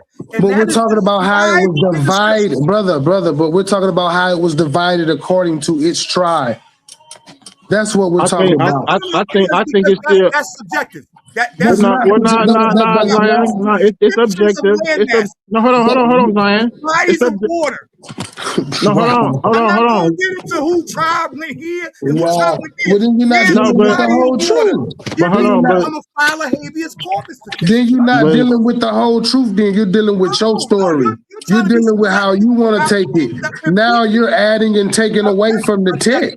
Objection. Hold on. That's the facts. People moved around, so you cannot claim. But he's not talking about people migration. He's asking about the landmass. So, he's trying to attach it to tribes. That has nothing to do with the can of beans and both. Nothing. You sound crazy, bro. So like Zion, Zion, hold on, Zion, listen, hold on, Zion, listen. You're looking at the land masses, and the land masses are still there today. You They can't are. move the land masses. You didn't hear me say geographical. You didn't hear me say geographical. You didn't hear me say geographical location. He gave you the Gihon as a reference, though. So. But what I'm saying, I said according to the borders. And how they were set up, according to the information that was in the text, that he's claiming he's using this to say this is that. Elder Santan, you still on mute. The borders are basically the same. They're not. Tyre, hold on. Because Tyre, Sidon, those are still the same areas. Like they're not moving. Like, so I think everything is pretty much Palestine is Palestine. Jerusalem is still the same place. Bethel is still Bethel. You know, they haven't. What's about what I'm talking about? Yeah, my Yahoo. Wow. So yeah. So you're asking because you're asking about borders, right? Yeah. Okay. So when a brother mentioned the Gaihan, and is it has it moved? It don't gotta move, but the borders and the circumference of where that end and stops, and who controlled that and who that belongs to, all of that matters. You can't separate that from the factuals about who and where they say it is according to where they want it to be. You can't say it ain't. Objection. You can't say it ain't. If they move it 35 centimeters north, it ain't the same place. Okay, so how was that pertinent to your argument? What are you trying to build with it? What I'm saying, the root of the question, the beginning of the question was what? Is Israel today where Yasharal was back then? Yeah, it is. Man, stop it. The Gaza Strip. You know how long they've been warring over the Gaza Strip? And the Bible even prophesied that no stone would be turned, that would be covered in blood. Covered in blood. That's my point. So you're proving my point. You're arguing against yourself right now. You just shot yourself in the foot. We're talking about the geographical location in which these places were existing in the borders and the lands, and how they were separated is not how it was then. That's the bottom line. Ammon. Are you talking about like Ugarit? Like, what are you talking about? Like Kingdom of Mari, Yamhad? What? Right, how they're calling specific places in this same alleged geographical location in the borders in which they start and stop are not as they were. They have taken land, they've taken land and stretched out land and moved land and calling this that when it really ain't that. That's all I'm saying. When Babylon took over, right, the empire spread out more, right? Exactly. So territory expanded, right? Then the Persians took over Babylon. So I understand the point you're trying to make, my brother. Just for the most part, the same people are still there. It's the same, like it's still the same, pretty much the same geographical borders. It ain't really changed. It's not, bro. And then you say the same people are there. The same people ain't even there. It's different people occupying these lands. Just like the text says, the Gentiles were trotting down the city for how long? But in it says to stretch their borders. It said everything I'm saying in the text, and we see it in real time. That's why I say what I'm saying. But guess what? When he said he don't take these things literal, he's prone to say what he just said. But just like I stated, the text validates what I'm saying, not what he's saying. Hold on. Hold on. Well, let me explain what I'm saying. Where you're getting your foundation from and trying to prop up your religion, you got to go back to what it actually says. I'm just saying, bro. I'm not religious. I'm just saying, bro. No, but I'm saying, you saying it ain't literal. How about we take this up? Since Sanchez is trying to, we take this one up. I will smush your head in. I ain't finna do all the popping. Just set the date. I get done. Just set the date. I ain't finna do all the popping. We're gonna get it in the ring. You've been doing a whole bunch of popping. Okay. I ain't popping that. You just gotta. Only thing I said was you propping up your religion, bro. And you took flight. Now you want to debate, but let's get it. Just set the date. You went on it. Just set the date. No. Let me. So we'll do that when Star come in. So he control the panel, Suntan. Yeah, this is good, but just control the panel, Suntan. But this is good. So yeah. Let me speak. I gotta let him go because I don't have no controls. Okay, pardon. So the brother went on the diatribe, and everybody was respectful, and it was a little, in back and forth. You know what I'm saying? So let me just say this. When it comes to the land masses, right? So the brother was talking about like little border lines. Like, for instance, Ethiopia today is not Ethiopia of yesterday, right? The borders and the boundaries and the lines, what Kush was and this, that, and the other have changed since then. That's all I'm saying. Sir, I need you to mute up. Thank you. I was respectful to you. I need you to, bridle your tongue. The Bible says that a man who bridle his tongue is a man whose religion is fame. So I need you to bridle your tongue. Let's get to the topic.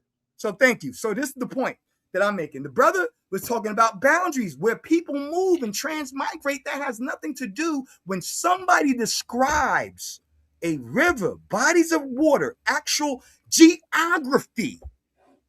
That is literal. That is what you can take from the scripture. When they talk about the Nile, when they talk about the Red Sea, or the, people messed it up with the Red Sea and the Red Sea. You know what I'm saying? In the scriptures, you know what I'm saying? We go back and we see that it was the Red Sea that they were talking about, not the you know what I'm saying? There was, so anyway, when we're talking about bodies of water, and then there's also biogeography, the animals and stuff that were living. So when you look at the Bible and the scriptures in the time period, the kind of things that were growing in the area, the kind of animals, the rivers that they named that are still named there, where they were located at, all of that stuff you can find. Those things are in fact literal, and it does point to the same place that is named today. And anybody who wants to twist that up with, oh, well, Dan didn't live over here, and Issachar wasn't where they was.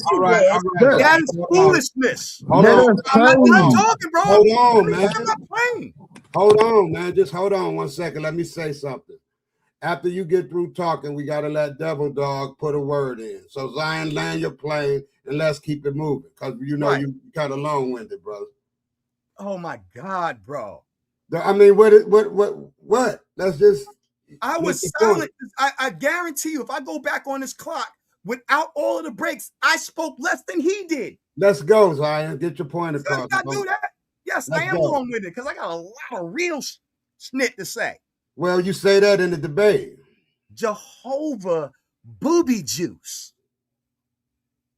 I'm looking for you, bruh. Uh-oh. I am the cult killer, and I'm going to kill your cult and your arrogance and your cosplay over here dressed up like Neo from Matrix. Who said the Bible said that you were supposed to do that? No ad hominem. Let's go. Right. Hold on, let me finish what I was saying with the other brother. Take him down for a second. I live in their head, Suntan. No, I live in their head. No, yes, sir. Rent free. Satan, the Lord rebuke you. Rebuke you. Let's go. Finish your point, Zion. Come on, Zion. Let's go. So, yeah. So the brother, he slid out. Whatever. Okay. When we talk about geography in the text, it's geography. You don't get to switch that. Okay. It's just that simple. All right. Peace.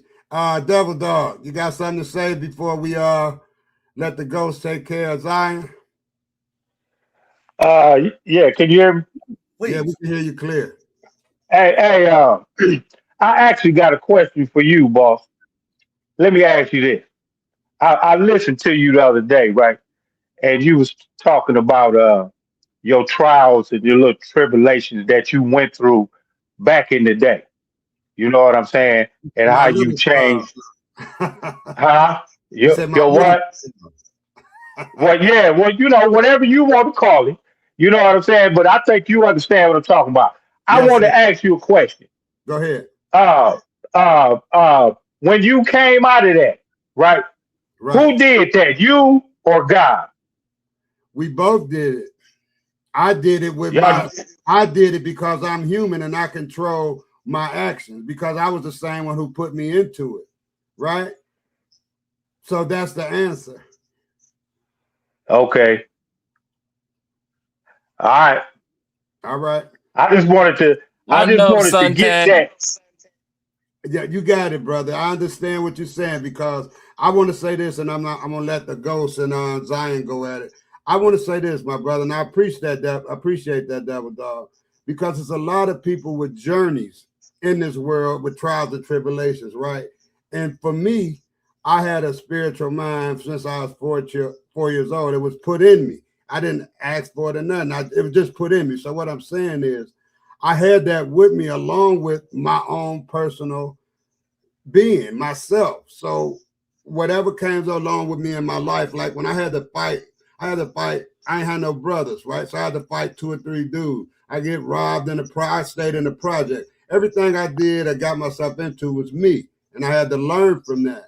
So when I got off into the drugs and all that kind of stuff like that, I understood once I sobered up was, ain't no God, ain't nobody gonna help me. I got to get myself out of this. But at the same time, I had a spiritual thought of God, because I would be drunk as a skunk walking down the street, saying the 23rd Song of David, just drunk. But I would still have that kind of spiritual mind. But at the end of the day, I appreciate your question, because it was me who made the decision to come out of that. But hey, and let me add this right quick, if I could. Let me tell you something. It's another level to like what black people is going through, because I don't know if you know it. It's a couple of books out there, right? And they not the Bible, but they're calling it the Bible, right? I think you understand what I'm saying. And they calling it the Bible, but it's not the Bible. And it's flipping a lot of people. You know what I'm saying? A lot of us black folk that they don't want to go to church no more, so they go and do this over here. You understand what I'm saying? But you're doing the same thing, because the white man, just like the white man wrote that Bible, the white man wrote them books too, right? And so they're worshiping these people. You understand what I'm saying? And that's why I asked you that question, because at the end of the day, no drugs, alcohol has never done anything to anybody. If you really look at it, people want to blame that. Oh, it was the drugs, it was the alcohol. No, it wasn't. You know what I'm saying? Because I've never seen a 40 ounce, a fifth of liquor, a blunt, a crack pipe, a lighter, trip nobody, beat them up, and make them take them. That never happened. Right. So that never happened. So you understand my conclusion. Right. So, it's always me at the end of the day. I'm at the scene of every crime I committed, right? I'm there. It's me. You know what I'm saying? So I can't blame nobody else, for nothing that going on. Just like I can't blame the white man. I can't do that today. You understand what I'm saying? That's me, because I stand on what I stand on. Everywhere I go, I don't care who in the room with me. I'm the sharpest knife in the drawer. That's me. Let me interject it. Let me just interject this, and we're gonna move on. Go ahead. You good? They have not controlled you to that point, right? But they have set obstacles in our way as a black culture, like redlining, gerrymandering, and all these sorts of things that makes us, because we unresourceful, we don't have resources and enough power to do things. So they set stumbling blocks in our way to make our situation harder as a black civilization. Now everybody understands that, but it's a lot of us who go beyond that and become doctors, lawyers, to be successful. Even if you just a regular plumber and you got your own way of living. All I'm saying is this: the status quo, which is white supremacy, have put stumbling blocks in front of us, and what we have to do is just be our own person and make our own way. You see what I'm saying? They call it I understand that. Yeah. That was then. I'm talking about today. You understand? I follow what you're saying, but today is no excuses today. Oh, not today. Okay, we're gonna move on from that, but I appreciate you, Red Devil. All right. All right. All right. Hey, boss, I'm in Pontiac, boss. Oh, okay. Well, you right around the hood. Yeah. Well, that's why I used to stay there in Pontiac. Okay, I'm right here, man. All right. I'll be getting back with y'all. All right, get back, man, because that was a good question, and I'm glad you chimed in. Yes, sir. All right. Thanks, bro. Hey, Brother Ghost, here he is. He been back there yarning and moving and everything. I allow you to get him, Ghost. Zion Lex, there he is. Yeah, it's time to hold on, brother. You just call me Zion Lex. I'm not Zion Lex. I mean Zion Warchild. Don't do that to Zion Lex. He's silly, man. Yeah, I'm finna do you even worse. Time for a teaching lesson. Time for a teaching lesson, booty juice. Stay silent. Here it is. You literally said Dookie juice. Come on, Zion. Silence. Come on, man. Hold your composure, dude. Yeah, you acting effeminate. Go ahead. You was on the phone and I heard you. See, you speaking and you don't know enough. You told me that Haile Selassie is the true comforter, right? Yes or no? Absolutely. Okay. Debate me on it. No. I'm finna destroy you now. You better destroy Silence. yourself. Let him talk. Yeah, you gonna keep being effeminate? X's you out of the daggone equation. No. It's no. But you're right. I'm finna show you. I'm finna show you something. Go ahead. You done? Because you called for me, right? Go ahead with your No. You can that means you mute up. Yeah, I did call on you. No, so that means mute up. That means mute up. I'm about to. But no, not about to. That means you mute up now. Bro, I don't fucking take orders, bro. No, you gonna take them now, boy, if you calling my phone, bugging me like a child. Thank you. Thank you. No. We finna still finna address it. We finna show the people that these boys just want to get in the debate ring for a little bit of clout. I'm finna teach you something. Haile Selassie, right? This him? Is that him? Okay. Why do the Rastafarians call him Jah? That's who they call him. They call him Jah. Jah. Where do they get that from? Psalms chapter 68, verse 4. Sing unto God in heaven. Sing praises to his name. Extol him that rideth upon the heavens by his name, Jah, and rejoice before him.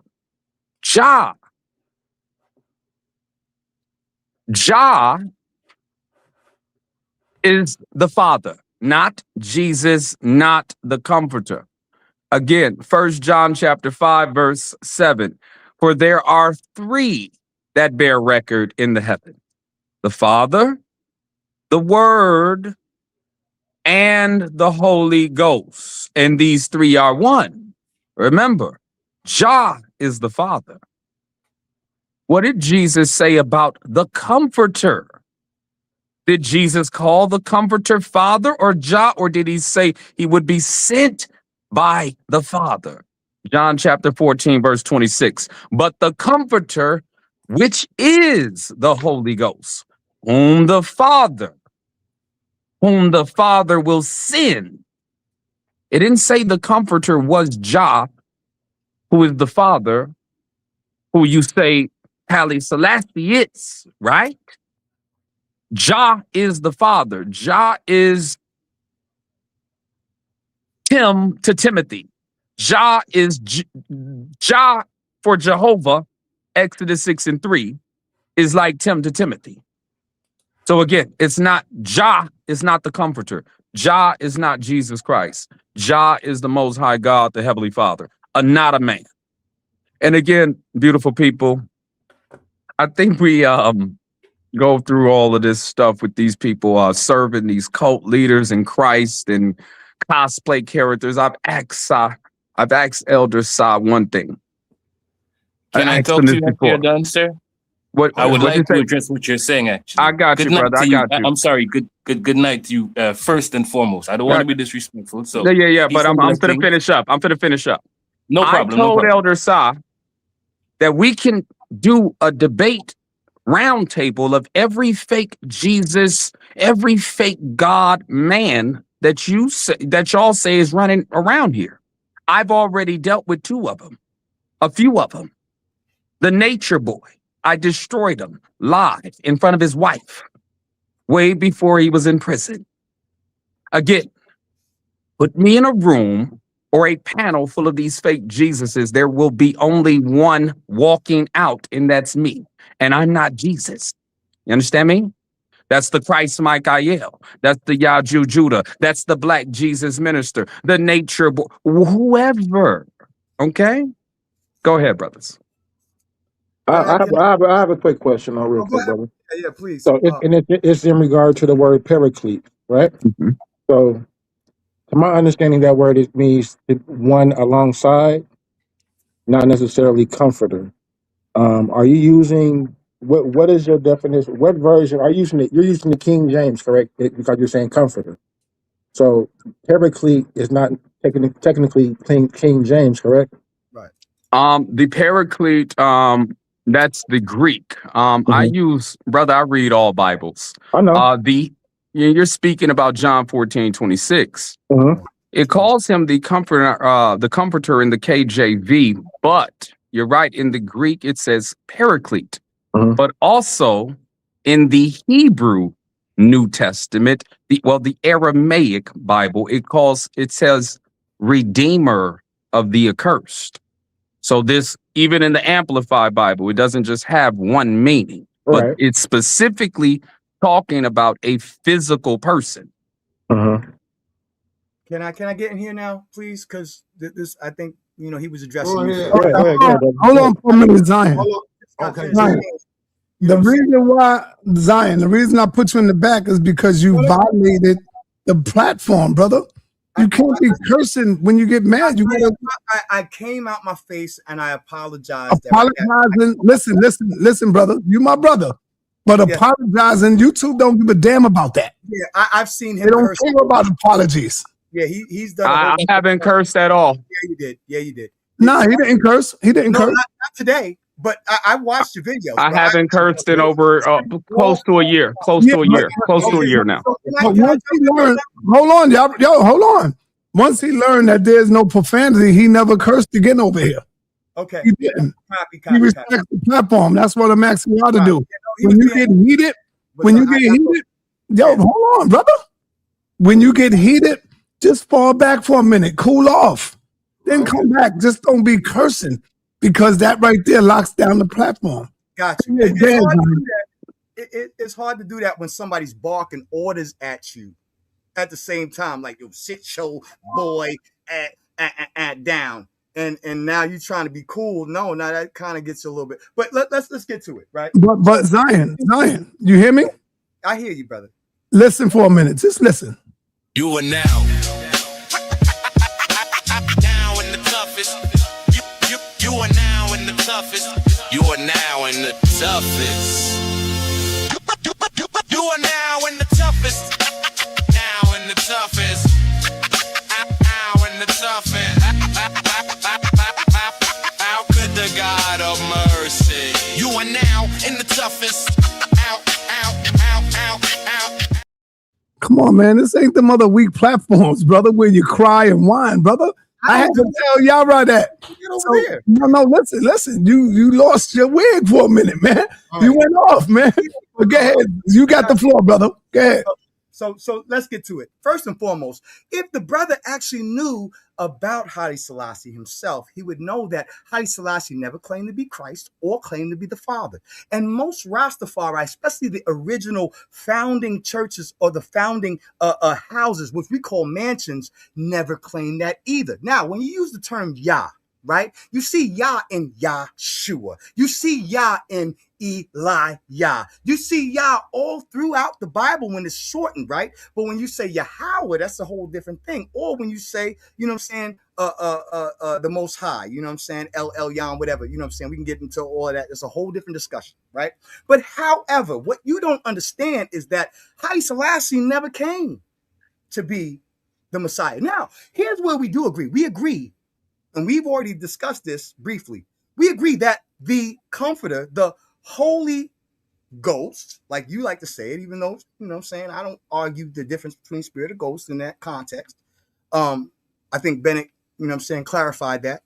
But when it comes to this, yes, this person who the even the spirit of truth is to be manifest in man form, flesh.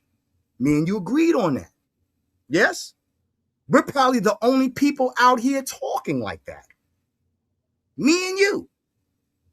So on a certain level, you got to kind of give me a little bit of respect here, because a lot of folks will sit here and say, oh, it's not a physical person. I say it is. And I've been saying that longer than I've known of you. Now, I've beat up on Yaju Judah. I've beat up on Christ Mikael. I come for those who make the claim, because one of the things about the scriptures is that when somebody, you know, Christ could make the claim and he still tried to be humble about it, even though he didn't have to. However, the Comforter would never speak of himself. I know you want to put the semicolon in. Brother, I've studied you. You want to put the semicolon in.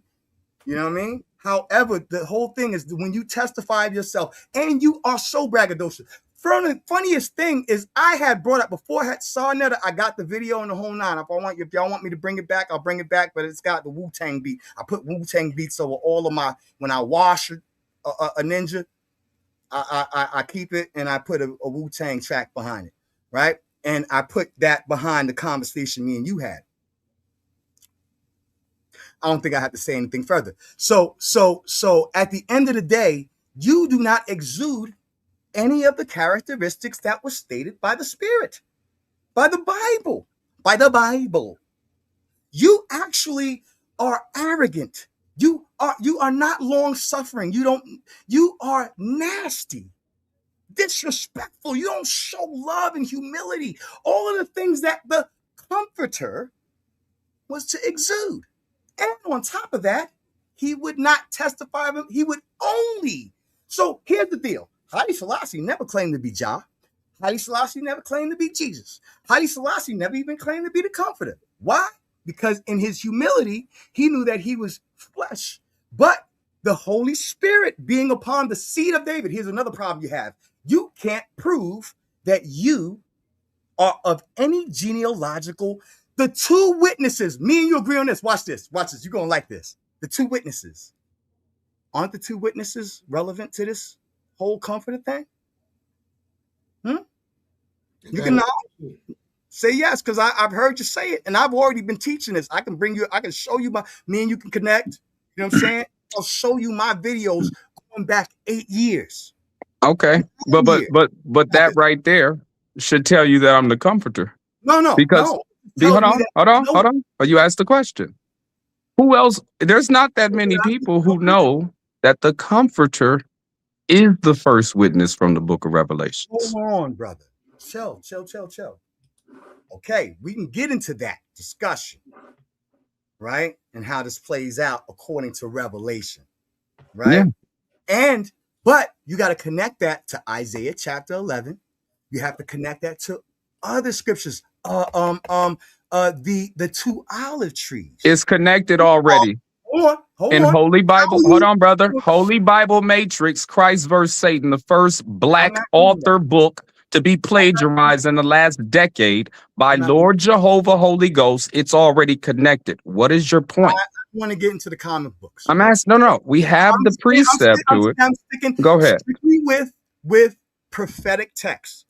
You know what I'm saying? Tanakh and Revelation. Okay. And the prophecies of Christ dealing with the Comforter, right? If we stay in that lane, then we can be clear about what's said. And then we get to the two olive trees. Don't you know that these are genealogical trees? They're genealogical. Right? I'm waiting for you to get done. So the olive tree, the two olive trees, the two olive. No. You can't teach me about the olive trees. Are you done? I'm not arrogant enough to say that I'm teaching you anything. No. I'm asking. No. Hold on. But I'm saying, brother, you're being long-winded. Even Elder Suntan said you're long-winded. I have to correct some statements you just made. Because clearly you don't know God. See, the Bible tells you that God, the Lord, is a man of war. See, you started off this statement and said, he doesn't exude the characteristics of, you don't know what the Godhead is. No, brother. You don't know what the Godhead is, boy. Exodus 15, verse 3. The Lord is a man of war, not sugar, Hershey, kisses, chocolate chip bites. The Lord is a man of war. The Lord, the one who sent fire and brimstone down on Sodom and Gomorrah. The Lord who sent water to flood the entire earth, that every civilization, no matter what religion you are, has a worldwide flood document. The Lord is a man of war. The same Lord who killed and slew in the Bible. See, this is the problem when we are churchified and we think that it's supposed to be peachy and peacefully. Jesus is coming back to kill for real, okay? I can show you where the Holy Ghost, God sent comforter, first witness from the book of Revelations, Revelation chapter 11, verse 4 through 6, kills with fire that proceedeth from his mouth. So again, go ahead. All that was rhetoric. So watch this. The God, the Father, yes, is a God of war. And when Christ come back, but the Bible tells us that the Comforter doesn't do that. That's not his function. He doesn't come for war. Actually, according to the scriptures, if you want to go back to the two witnesses in Revelations, they only speak the truth, and fire proceedeth from their mouth. However, that fire is not a literal war fire. They actually get slain, my dude. And their bodies get desecrated, according to the scripture, like Haile Selassie's body did. Desecrated. When everybody wants to bring up how they desecrated Haile Selassie, desecration, never testifying of themselves, never coming in. They came, the Holy Spirit, even the Spirit of truth, the Holy Ghost, comes to bring knowledge and to bring all things back to remembrance. He doesn't come for war. He comes to comfort. He actually comes to redeem those who were placed in bondage. And here's the thing. The whole thing with Azazel, I don't think you know the connection with Azazel and the Comforter. Again, when he hold on. When he brother. When he starts mind wondering, we'll give him the biblical definition. Here it is. Reprove biblical. What does it mean to reprove? Because again, beautiful people, these men, they look at words and it confuses their mind. He's not called the Comforter in the Greek. He's not called the Comforter in the Aramaic or the Hebrew. He's called the Redeemer of the curse, and he has to reprove. What does it mean to reprove in the Bible? In the Bible, reprove means to directly confront, expose, correct someone's fault, sin, or error with the goal of bringing about repentance. You don't know what the Comforter is here to do. We can also show you in the Bible where it says, reprove not a fool, lest he hate you. See, I'm here to reprove the fools. You mentioned Pastor Bennett. Well, guess what, boy? You better be waiting on the same polygraph test records that I am. I am proving to HOK that this guy taught your Pastor Bennett one Greek word that he never knew a day in his preaching life. You better remember that.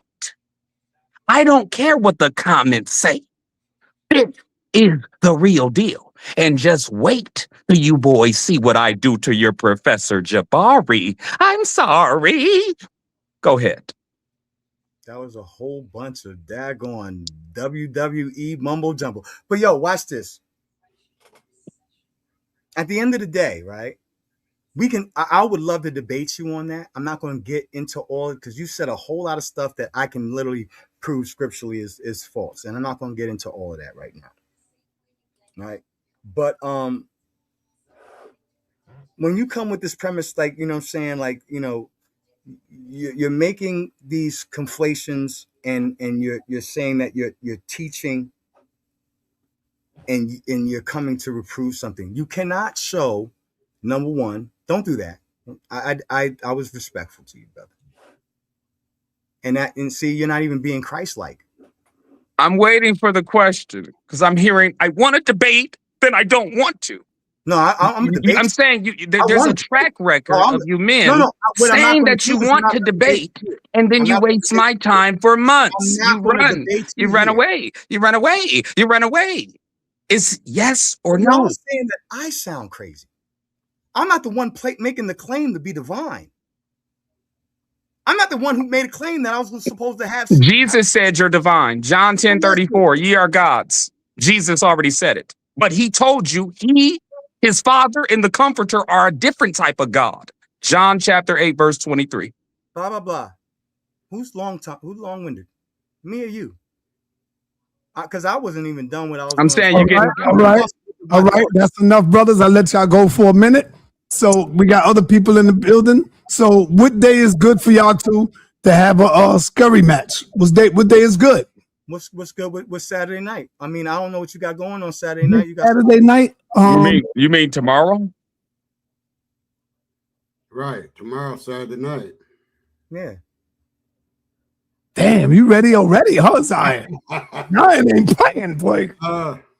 No, he was talking about next Saturday, or he would have said tomorrow. No, I'm talking about. I'm ready tomorrow. Let's go. Yeah, no, that's good. If Sonya doesn't have something else going on, No. So this is good. This is good because I got Elder Yara and I got Bakwash at 2:00. Okay. So this will be good. Let's say that's who I really wanted to smack up, but yeah, I'm coming for Jehovah. No, I'm gonna deal with you, and I'm gonna deal with him too later on. All right, hold on. 6:00 is good for y'all too? Yes, sir. Hey, don't go nowhere. Stay right there. Y'all two stay right there. Look in the mirror. Move your hand down. Put your hand down, Zion. I got it. Nice mug shot, Zion. Hey, Zion. Nice mug shot. Hey, Zion, you can send it to me. I'll do a flyer. Okay, got you, brother. Tomorrow, 6:00. I'm gonna what's the email? This is interesting. I do have to give him credit, Si, because I was looking for Zabak. Hey, hold on. Holy I gotta give him his credit. So your email goes. I'm godheadneo@gmail.com. Godheadneo@gmail.com. Yeah.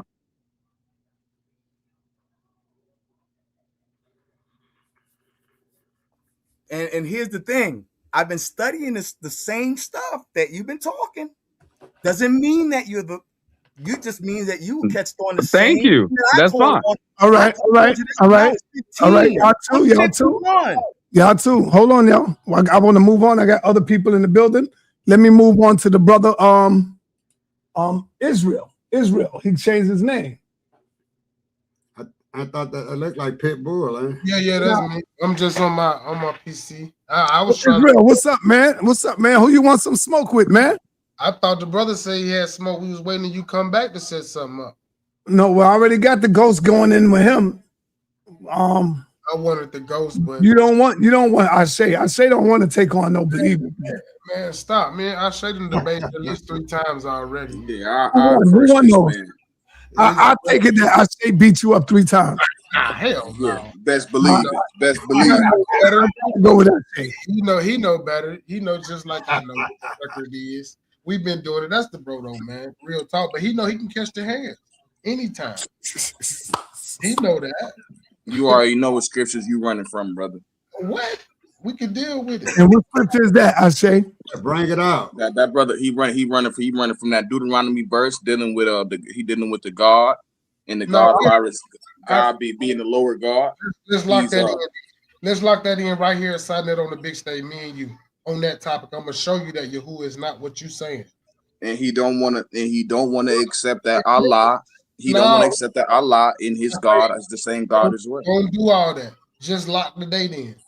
Allah is definitely the same God as the Hebrew God. Absolutely. Definitely not. I already slaughtered a man in the debate show. I did you so bad regarding that topic. No, you did not. I showed you how when we go into the text, when we go into what the Arabic speaking Jews refer to your God when they read the Arabic Torah, what was the name of your God in the Arabic Torah? Allah.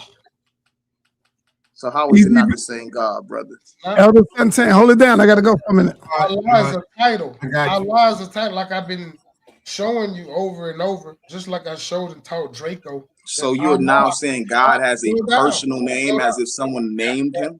Absolutely. This is what the text says. And we know that name is Yahuwah, meaning the self-existent, self-eternal one. And it's all up through the evil night.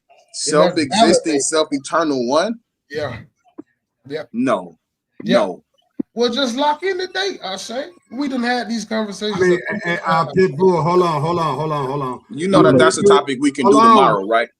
Oh, no. I'm just saying, just for right now, you and him can just have a discussion for right now, not no debate or nothing like that.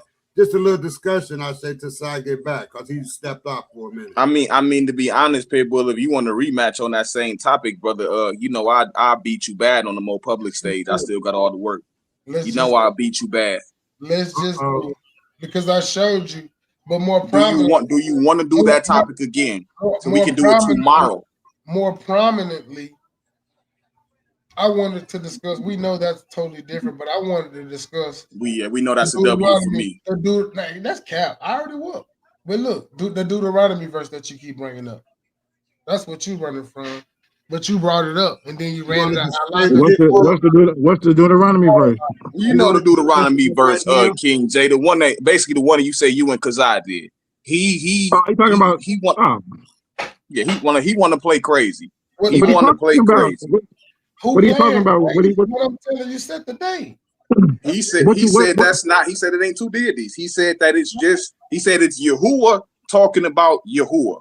Yahuwah's portioning things off to himself. He's crazy as hell. We done showed you. Who is we? Who is we? Me, myself, and other people that know this same thing. And stop acting slow, bro. Question. Hold on, brother. To the brother Israel. Question. Who are the Ben? What does Ben Elohim mean? Ben Elohim means the sons of Elohim. Sons of God, right? No, God is not a Hebrew word, brother. What does Elohim mean? That means the magistrate, the ruler, the governing class. Yeah. And not in that context. It doesn't. It does. I can show it you. Doesn't. It means sons of. It means hold on, brother. It means sons of God, right? No, now, sometimes it's trans. Hold on, brother. Sometimes it's used for angels, right? No. It's used for Mylok. It's used for Mylok. Mylok. Malek. Yeah, a Malak. Yep. Malek. Yeah. It depends on how you're saying it, because you could be talking about Malek as in king, or you could be talking about Moloch, the deity. Yeah, it sounds like he said Moloch, the one that they worship on the low. Right. We're definitely not talking about Moloch, and y'all can hear exactly what I said. And y'all heard. You said Malek. I didn't hear what you said. Multiple. Mylok of Yahuwah. Malek. Right? One mic. What's going on? We ain't gotta play like we don't know what's going on. Right. Yeah, but the reference to Ben Elohim is into sons of God. So right, what this son representing the Hebrew in this text, in this context? Does it mean children? It means hold on. It means children of El in the original context. Show it to me. Yes. Not in the arcadic. Not in the this is debate you said you want to get your head smashed on. He ain't gonna make it out the prelim. He ain't gonna make out the preliminary round. He ain't gonna get out the preliminary. Set the date, like I said. We gotta wait. Hold on. You can't show me that. Listen, man. Hold on, Pitbull. We gotta wait till Sai come back, then he can say it. No, that's no problem. I'm just telling you. All right, then. There's no problem. All right, there it is. Anybody else? Hey, think about this. Think about this, Suntan. Did this, right? Say if God's supposed to be, and to them, they say Yahuwah was the creator of all things, right? Right. The entire world, according to their doctrine. Right. But then you read the text, and it says El, which means the supreme deity, chief deity, is given the portion of the world to Yahuwah. And this portion is little bitty Israel. Think about that. So think about God is getting a slice of the pizza. Who the hell is giving God a slice of the pizza? He said God doing it to himself. He said God slicing it up, and he gave himself a small portion. Set the date, and I'm gonna cook you without even leaving that. Because actually Yahweh is Let me actually say what I'm saying. Set the get what date, you're saying. and I won't have to leave that book, chapter, or verse. All right, don't worry about it. You ain't got to say set it up no more. I'm already going but it's two things, because Yahweh in that instance is referred to as the Son, as the Ben Elohim. He's the Son. Also, Yahweh has always been a storm deity. He's not even known as the creator deity. I know you lost. So Talking about Yahweh, I know you lost. You lost in the sauce, King James. when has Yahweh been a creator deity? He ain't. He's just a deity. Exactly. Oh, so now you saying that Yahuwah didn't create all things? Man, you said I ain't say nothing about Yahuwah. Y'all saying Yahweh. Oh, that's another game that he like to play, y'all. He like to play the Yahweh and Yahuwah is two different things. He like to play that game. We're gonna show that. Right. You know this, Asha. You done seen it over. It's a semantical game. Yeah, I was looking for the roots. Just run down on me. You already got it, Pitbull. You ain't got to keep saying that, bro. It's going down. We talking about Yod Hey Wah Hey, the one that they worship, the Canaanite storm deity, the Midianite Edomite storm desert deity. Okay. That's what we dealing with. That's their God. And he ain't never been, like the brother said, like King J said, never been no creator God. They made all that up in they doctrine. You know what's crazy? He said and he being disingenuous, trying to act like Yahoo is not in reference to referred to with the tetragram. They just shorten it so they ain't got to say Yahweh all the damn time. They just say Yahoo. No, sorry, that ain't. Or Yah or Jah. That's not Hashem. Hashem. That's not Hebrew. Or Hashem, if they don't want to say the name, they say Hashem. I know, that's why I said it that way. Again, that ain't even Hebrew. See, here y'all go. That's how y'all lost in the song. Hold on.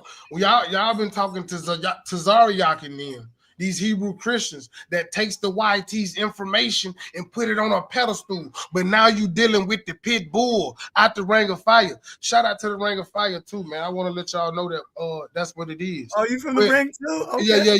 Yeah. But this is what I'm saying though. Y'all gotta understand that we're gonna take this YT information and move it to the side, and we're gonna get to the real Hebraicks. Yeah. That's why he's smirking. He knows what's up. Do you speak Hebrew? I do a little bit. I ain't fluent like that, but I can definitely understand. So your name Israel, right? We always talk. I like to think that I brought up the theophoric shit, right? So you know what the theophoric mean, right? Yeah, I don't do this. I don't do this. This old account, and that's before I came into the information of what I actually stand on today. So I mean, I don't deal with ISIS raw or ill. You saw the deflection. We wasn't finna talk about that pseudo talk. ISIS right there. Who was going there? Who was going there? What? He tried to break your ankles. Yo, King J tried to break your ankles with that one. I wasn't going there. I definitely wasn't going there with that. I mean, nobody's going nowhere. I just understand angles. Y'all like angles. But we're not dealing with the full on set of information. Hey, Pitbull, let me ask you a question. Hold on, fella. Hold on. Pitbull, let me ask you a question. What book do you really stand by? Is it KJV? Is it the Torah? Which book do you stand by? I deal with the Torah and the Tanakh, but here's what you gotta understand about dealing with this. I just wanted to know what book. But you're asking me this, but it ain't that simple. It's just a book. You OT only? It's simple. No. Can I tell you what it is? OT only for sure. I mean, I thought I was a grown man named Pete. Listen, let me say this to you, Pete. When you got to explain to me, then you giving me you giving me your observation, bro. But I want to commentary. It's not. Hold on. This is what I'm a bulldog. You gotta pause. I will never let y'all. I'm saying, but y'all doing that to me. You ask me a question, let me answer how I want to. You're not gonna control me in the sense that I gotta answer how you feel is suitable. Because I like to be transparent. Yo, the Dow Jones is over I like to be 50,000. transparent with what I'm Dow saying. Jones is So over you know why I'm 50,000. saying what I'm saying. I asked you a simple question. I didn't I need read, no I read explanation. all the books. I read all There the you books. go. I don't- Okay. That's all I asked you, bro. You ain't got But you don't stand with Jesus Christ. Why you capping? I don't. I never said that, but that doesn't mean I'm not supposed to what we read the call book. hermeneutics. No, but the brother Suntan asks, what do you stand with? Not what you read. What do you stand with? What's the question? All right now. That's all. Then, but once I asked you that, then you said I gotta understand that. I ain't gotta understand nothing. I just asked you. You gotta understand me when I say what I'm gonna stand on. Though that's the point. Like when you ask me a question, I'm gonna stand. I don't want to know why you stand. I just Don't asked you ask where me you no stand. question, All son. right, bro. Then don't ask me no question. All right. Because nobody want to hear your pseudo judo, Pitbull. Nobody want to hear your philosophy. You know what it is, Ashay. Don't nobody want to hear that pseudo judo rhetoric. Hold on. Pitbull, I'm not trying to be disrespectful. No, you good. You know you good. That's all I'm saying, because I'm not. I am nobody. I'm not being disrespectful to nobody. I'm on this guy's rack, man. I am. I'm trying to be This disrespectful. guy's rack, man. All he got, he know. I'm trying to be disrespectful. He ain't no Israelite. He an African. He from Africa. He need to figure out where he from on the continent. Stop playing this masquerade game. Come on home. We go set you up nice, man. Put that Torah down. All that Tanakh mess. You ain't none of them people, man. You ain't Abraham. He ain't got your back. Yahuwah ain't got your back. That mean Allah ain't got your back. We got to get you out of that Levantine area with them Jordanians and those Levantine people. You're not none of them. You're not. Let's get you home, man. Come home. I'm telling you the same thing. All right.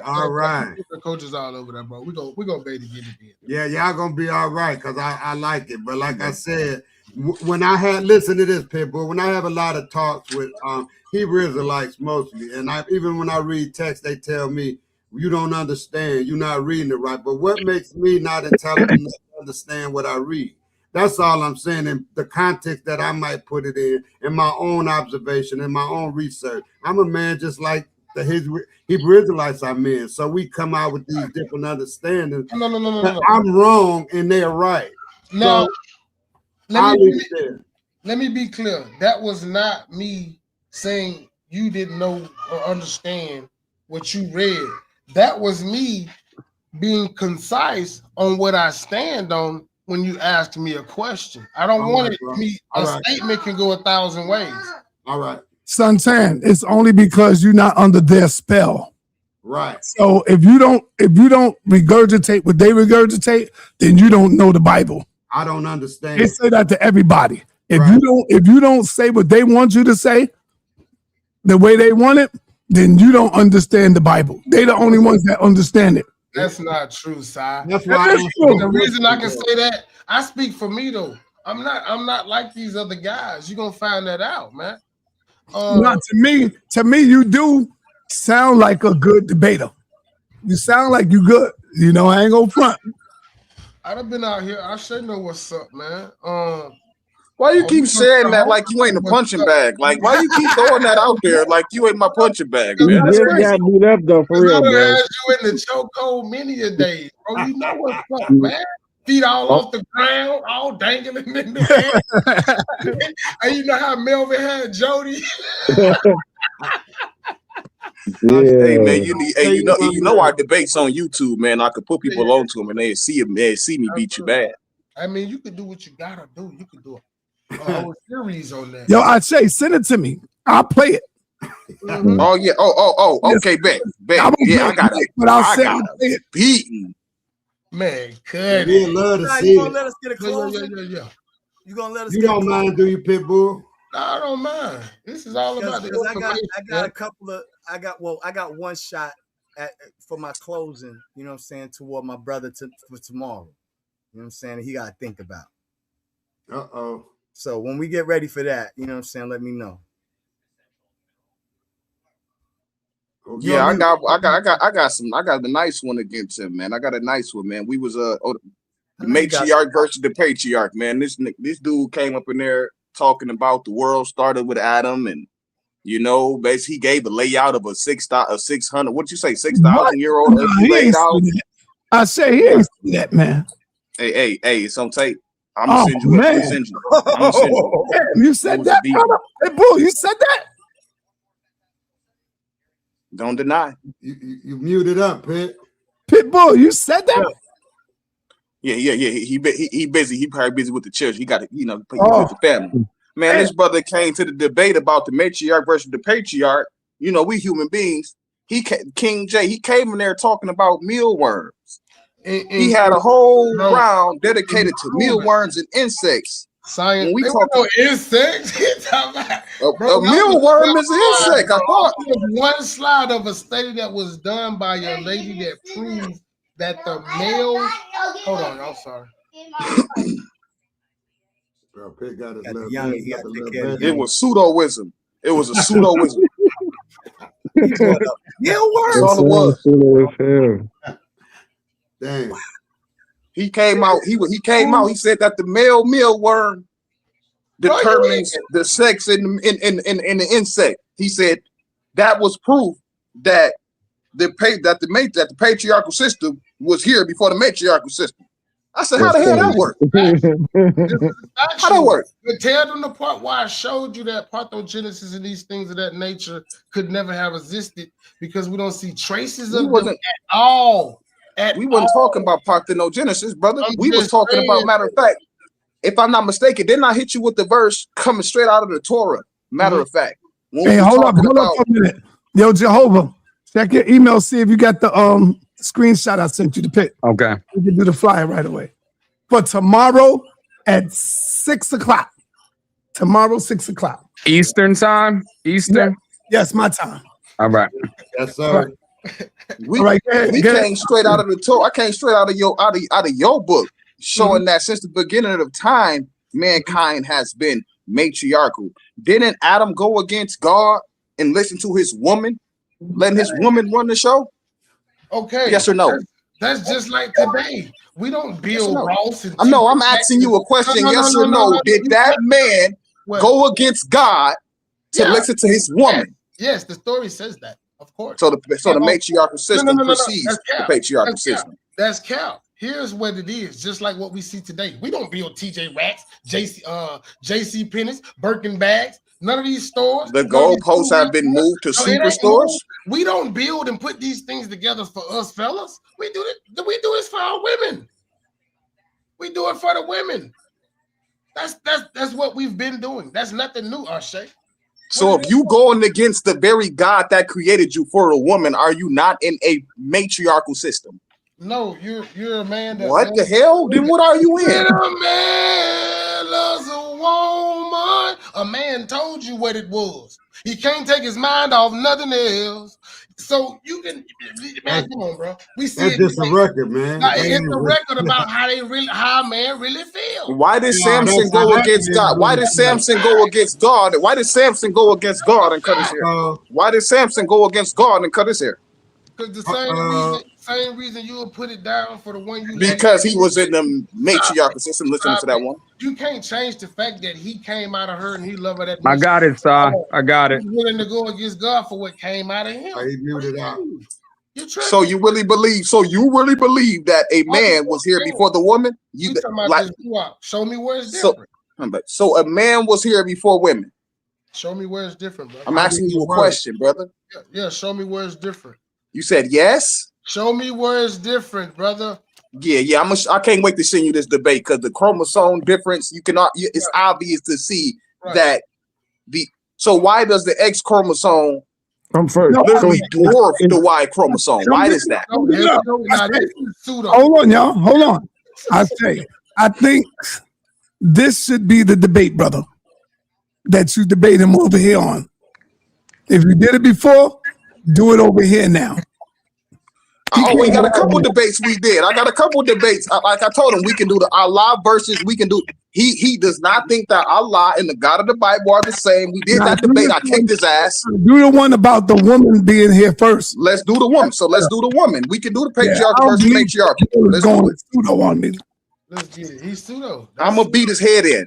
Come with the same information, and I got the tape and I got the video to make sure that it's gonna be the same information. Debate, bro. What are you talking about? Come on. So, Hey, hold on for a you minute. saying the man is here first? Hold on. Yo, Kassad, cam up, Kassad. I was about to give my brother Kassad the title of Fearless Hebrew. I was going to give him the name Fearless Hebrew, but he is fearful to take on other Israelites. Because this could be a good one, too, with Pitbull versus this Hebrew. But he's scared to take on other Hebrews. For me, Kassad, do you also believe that man was here first before the woman? No. Oh, there it is. There it is. There it is. Kassad ain't Do you believe, Kassad, that you are a bloodline Israelite? Yeah. Oh, man. Oh, man. Oh, we in trouble. He's in trouble. 47. Wow. And you want to take on the bomb squad, bro? I was just rocking with him for a minute. Hold on. Pitbull, what scripture that you quoted just now? With the Deuteronomy text? Yeah, and that proves that you are a bloodline because you quoted Deuteronomy? Oh, yeah. No, brother, you got to come out of that book and you got to go into real science, brother. Right, hold on though. But outside of the book, the actual way that we are living and presiding. Don't make me call uncle, bro.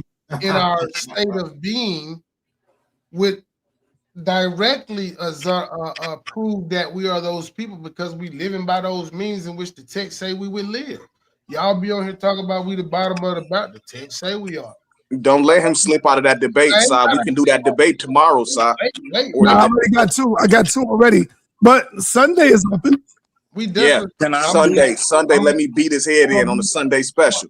I'm gonna be out of town. Actually, I wouldn't have been able to do it tomorrow. No way. Actually, I'm gonna be out of town. Actually, I'm heading out first thing in the morning. So you get a Sunday special. No, he's gonna be out of town Sunday. I'm gonna be out of town. So we'll get it next week sometime. Yeah. But anyway, let me get Kassad up in here. He's back for a couple of minutes. I guess he's getting ready to call out somebody, man.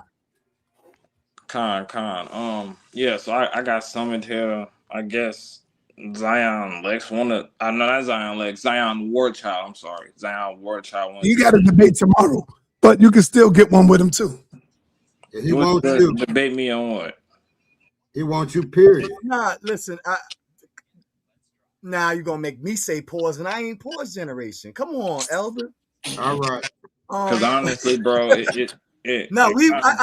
think we were supposed to debate on another platform. However, you know what I'm saying, he was a son that was asking me who I would debate, and I'm always picking who I think is the biggest threat.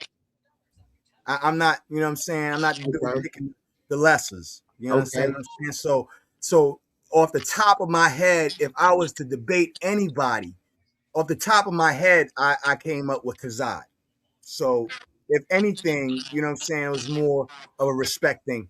But because I go against those who testify themselves as being messiahs and such, you know what I'm saying, I ended up, you know what I'm saying, getting the one debate that I actually was able to land because, you know, sa.neter, you know, your homeboy, what's his name? I try to make a long story short, brother. I'm sorry. Here, Christ Mikhael has been running for me for like the last 4 years. Mikhael? Brother in Chicago? Oh, I've challenged him all up in his face. Oh. And he will not take it. He will not take it.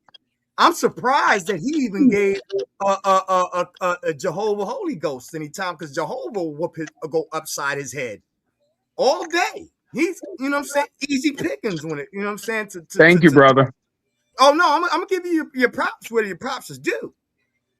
You know what I'm saying? But I'm glad to be able to, I think Jehovah Holy Ghost is, you know what I'm saying, definitely, you know what I'm saying, a sizable opponent. and he's right in my lane. I used to be called the cult killer, and I'm still holding that title, the cult killer. Anybody claim to be anything. If you claim to be something, let somebody else testify you. But if you claim to be something, I'm on your grass. I'm on your grass. All right. Can I get the Okay, that's it. That's it. His Imperial Majesty never claimed to be nothing, and he was a king, the most decorated man in the country, in the world. To this day, according to the Guinness Book of World Records, look it up. And he was the humblest, never testified of himself. And I rest. All right. All right. Thank you. I got you. So I understand. Because honestly, never mind. You enjoy your debate, brother.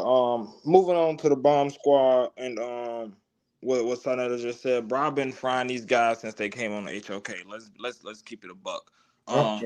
Man, I've been waiting to get my show to finish it up, bro. I'm just gonna play the footage of them getting cooked every time. Man, I had Isaiah up there stuttering. He had a whole show. The history of the Israelites ain't real. I got up there. That man was okay. It's a little bit of history, man. These dudes ain't ready, man. I was gonna wait till my show for the call out, but I see y'all ain't gonna let me chill. I see y'all just keep poking the lion. So, and I see also. Before I got up here, I agreed with me to have a debate on that Deuteronomy 32 L and Yahweh, but yet he's trying to jump over and get you ran. You ran. You said, I already did that with King J. I already did that with Asari MK. I don't want to do that debate again. It's getting watered down. I don't want to do it again. You know, I want to get my head bust again. Never in my life said that. I swear. So that's what you want to do. So that's what you want to do. So that's what you want to do. So that's what you want to do. Because yes, you can get the smoke. Yes. On that topic. Yeah. Well, I mean, I guess you're gonna have a double dribble then. Head on the dinner plate. Yes. Head on the dinner plate. All these guys have been running their mouth for the last couple months. All the Exodus ain't real. Set it up. The history of Israel and all this ain't real. Set it up. I'm tired of these dudes. You finna get trashed. I'm finna do you bad. Thank you. I'm glad. And I'm still, I'm still gonna do the show after and show these how this dude is a liar. He don't know nothing. After you lose? No, before even the debate, I'm finna get up here and clown you, and then I'm finna clown you in the debate, just like I did King J and the Sar. So once again, anybody wants this smoke, Kassad. Hold up. Kassad. Yes. Apostle is calling me right now. He can talk to you. Talk to him, Apostle. Yeah, I was saying, call me back, man. When you gonna call me about the presentation, man? I got you. Me and Si was talking about scheduling it. I got you. Nah, but I didn't know you had something scheduled with Apostle. No, he hit me up after saying, when it got cut short, he's saying he hit me up after and saying I can always. Yeah, I don't want to take his interview. He had something with you, I think. Right. It was the same thing that I was going that we talked about. It was the same thing. He just offered, so I can do it on with him. It don't matter. Okay, all right. So yeah, Apostle. Bring your scary butt in here and raise hell, Apostle. They going in. Man, I'm not coming up in there for his boy. Man, I ain't got no time to play with the closet toy. You know what? I notice, Apostle. Whenever the Jehovah show up, you run like hell, bro. You run. No, I didn't run. I wasn't on because the Jehovah is putting heads to bed on the Israelites. Hold on. He putting Israelites heads to bed. Listen, before he even showed up, my wife and I sitting there, and I said, I'm gonna watch it. I'm not going live. Okay. We sitting there together. All right. Me and my wife. Smart dude, get some rest. And she's saying, don't waste your time with him. All right, brother. Got you. All right. Hit me up, Kassad. Let's set that date. All right. All right, y'all. I'll talk to you. Hey, Kassad, you was talking, Kassad? Yeah. So we're Joseph and Kimmy, because I say want the smoke with the Deuteronomy 32. He want the smoke with the Eleni Howard. I already smoked 2 niggas, and I told him he can get the same smoke they got. I'll watch Asari MK crucify you. Yep, and I dare you to bring the same thing, and you're gonna get smoked even worse. So let's keep it going. All these guys that kept on coming on talking about the Exodus and Israelite history ain't real, put them on the plate too. All these I can't wait. But anyway, I'm still gonna come on and do the show after I'm exposing these guys. Bomb Squad don't know history. I cooked Humble multiple times. Cooked, I say multiple times, and God Energy got up there and started agreeing with me. And oh yeah, let me also call out these Egyptian holier than thou guys. I dare y'all to put up Egypt versus Israel any day. I'm finna smoke y'all. Y'all gonna have to explain this. Can that be our topic instead? Since you already did that you twice. already agreed Deuteronomy 32. I want a real Egyptian dude. I want it Humble or somebody on that. You know what I'm saying? But it's cool. Me, you First of all, Humble ain't no real Egyptian nothing. That man ain't got more Kemetic knowledge than me. Are you insane? You finna get cooked. I don't care about none of that stuff you're talking about. You crazy. Get cooked. I think Sai cooked you because on that. No, I'll get Reggie for him on that. Please. Okay. I got you. I want him to explain. That's overkill for this young man. I want him to explain. Yeah, Reggie probably ain't gonna even want. He gonna look at you like a baby, man. Yeah, that's overkill for this young man. Reggie gonna be like, "Come on." You know Egyptian gonna be. You know what Reggie gonna be saying? See, Kassad here. See the scholar here. The scholar is right. You know, I'm not finna play with y'all. I'm finna cook every single guy you line up. I've been nice. Coming here asking for respect. I'm taking it. I'm finna beat the skin. Yeah, you gotta take it. But Sa, he talking about Kemet versus Israel, but David and Jonathan kissing each other in the mouth in his text. How we gonna explain it? How we gonna explain it? How you gonna explain that? Man, show the test. We gotta deal with that. We kissing each other in the mouth in the Torah. We telling, hold on, Sa. Jonathan, David telling Jonathan, your love to me is sweeter than that of women. That's in the Torah. That's how we living in the Torah. You'll never see that.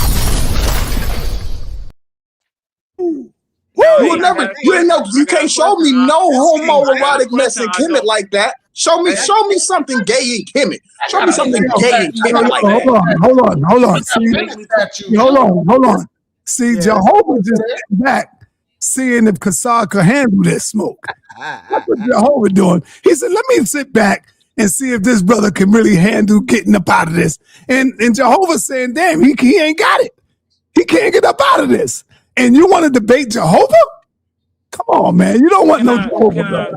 Can I talk, please? Yeah. You can. Thank you. Anyway, nobody is even worried about Jehovah, dude. Anyway. So we just go fly past that. We just you see what they do? Why is you interrupting me? It's my turn to speak. Oh man, that's crazy. Because guess what? You know what? When I pulled up to the Egyptian stele, you know what they said? That ain't what they said. With no source. So you telling me they know more than Miriam Litcham? They know they can translate the text better than her. Man, stop playing with me. Like I said, y'all got that Egyptian text pulled up. You know what they did? Oh, that ain't in the text. Or that ain't what it say. Because guess what? Y'all ain't want to talk about Mary Patai raping people and ripping off phalluses. Y'all ain't want to talk about that. Y'all ain't want to talk about y'all ain't want to talk about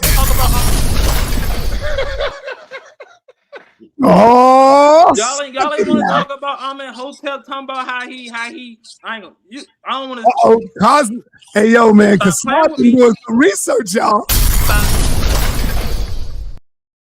Got to get a sign here. The man don't do no research. He came up here and he was talking about an entire landmass, and he was talking about a symbolic story and how the man was talking about causing this harm on this landmass symbolically. Literally, so he said, wait. So you literally said, who used terminology like that? Is it not a fact that your God in your text called you, Israel, a prostitute, a whore? Right? What is the context? Ain't that what God said? What's the context? That Israel's a whore? What's the context of that? It's talking about gods. What's the context of Amen Hotep? What was the context of the Kemetic stele? Literally taking booties. Let's literally talk about y'all literally taking booties. Source up. Source that up. Now you got to source up. Hey, let's do this. Show it too. Source up. Hey, stop. I'm gonna get on real quick on my laptop. Get on your laptop. After this, I want him to be quiet. Thank you. That's it. That's all. This man is finna embarrass himself so bad. It's gonna be embarrassing. Watch how he not finna deal with the text. He's gonna be embarrassing himself, like you always do. Go ahead. You can talk all you want right now. Watch this. You're going to show a symbolic reference, act as if it's literal, use your carnal mind that your perverted Most High gave you, and then you're going to misappropriate the text and embarrass yourself. And you're still not going to deal with David and Jonathan kissing, talking about they love each other more than women. You don't want to talk about your boy out here collecting foreskin, giving it back to King Saul. There's a lot of things that you don't really want to discuss. You just want to skip over and try to go to Kemetic Stele. Can you defend your text first before we go to Kemet? Can you get your life right first? Can you get your home cleaned up before we go try to worry about what's going on in the Kemetic home? Can you clean that house up? You gotta put that damn. Why? My question, hold on, wait. My question is, why when the Levite, and the Levites are supposed to be the priest, why when the Levite was with his concubine, he pushed the woman out because the men came there to grape the Levite and the man, but they were such cowards of men. The Levite was like, we should send out my daughter, your daughter. My man who was in the house, he's like, I'm not sending my daughter out. How about her? He pushed his concubine out the door, let the man grape her in the morning time. Instead of trying to nurse the woman back to health, what did the Levite and the man do? Cut the woman into 13 pieces, was it? And they sent her in 12 pieces, and they sent their body parts all across Israel. That's what y'all do. Damn.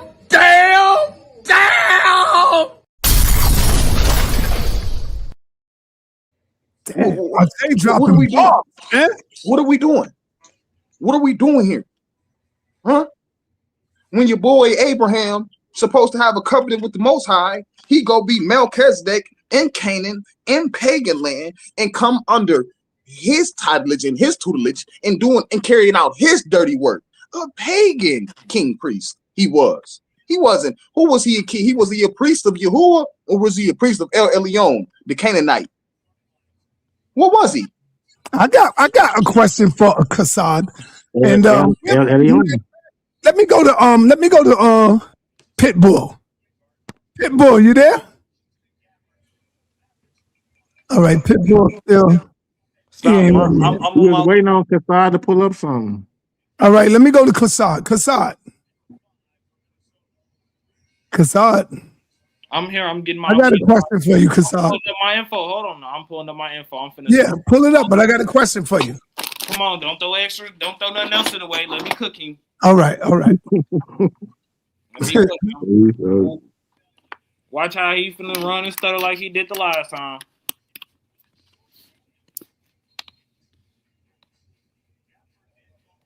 I'm gonna deal with the text. You can go ahead and let somebody talk. I'm pulling up my stuff right now. Y'all talking about Deuteronomy 32 again? Just wanted to say something real quick. So I sent you the flyer for me and Zion. That quick, brother? You that? Yep. And watch it be freaking biased looking like he gonna be standing on my neck. Like, you know what I'm saying? Like, come on, man. No. It ain't biased. It ain't biased. No problem. Bro. We ain't going with your flyer. Hey, you should have put the topic in there. What topic? Y'all don't know what topic y'all debated? The topic is, who is the comforter? Who is the comforter? Okay. Yeah. Let's just put it that way, because I'm going to argue Haile Selassie all day. Okay. You going to prove it yourself. Okay. Okay. So the title is, who is the comforter? Who is the comforter? Elect of God, light of this world, highly and the first. No. You can just say, is Haile Selassie the comforter? This is who is the comforter. Because at the end of the day, even if I don't prove that Haile Selassie is, I'm going to prove that he ain't. No. Because when you're trying to prove, when you're trying to prove that he is, I'll be proving that he's not, and I am. I want you, because you're going to be proving so if you're proving that he's not and that you are, that still leaves two things for me to tackle: whether Haile Selassie is and whether you ain't. We'll just the title will be, is Selassie the comforter? And I say no. Just say, who is the comforter? You can say Jehovah Holy Ghost or Haile Selassie the first. No, we're gonna pick your topic because when I was on the phone before I came here, you said, "Hold on, brother." You said, "Hold on, brother." You said Yes. that Haile Selassie is the comforter. Yes, So the but topic will be, hold on, the topic will be, is Haile Selassie the biblical God sent comforter? That's yes or no. No. Hold on. Watch this. Hold on. Let's mediate right now. All right. So I'll meet you halfway. I'll meet you halfway across the sky. Right.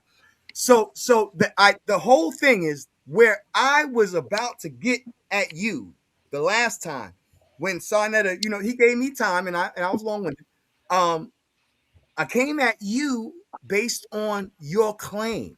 And my whole thing is, as the cult killer, I'm not here really to even prove that Haile Selassie is anybody, really.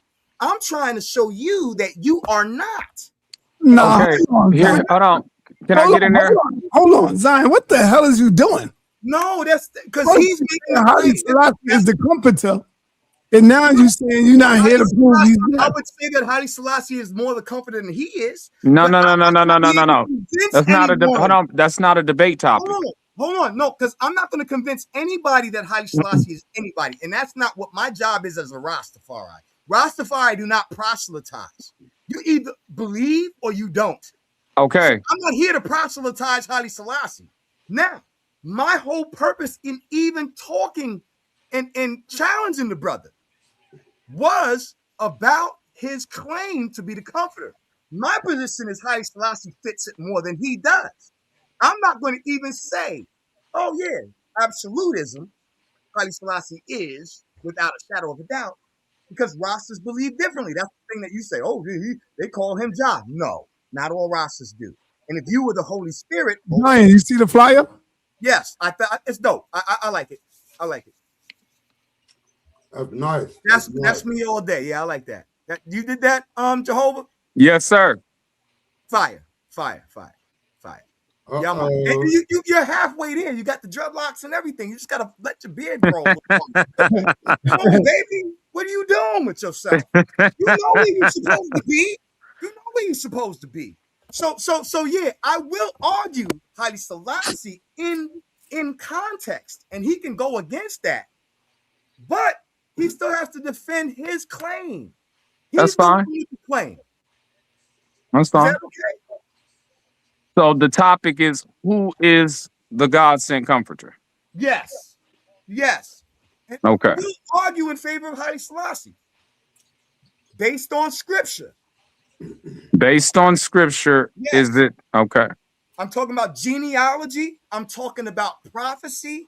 I'm talking about what fits and what does not. And I'm going to win this debate without a single screen share. I need you to know that. You what I'm saying? Shoot your pom-poms and everything. It's all good. Hey, so I'm ready to share screen whenever you ready. Make it magic. Yeah, we ready for that. Can we get that, please, y'all, just real quick? All right. Yes, sir. Going on over to Kassad. All right. I got you, sir. I'm gonna holler at you. All right, brothers. All right, brother. All right, peace. Yeah. Kassad, let's go.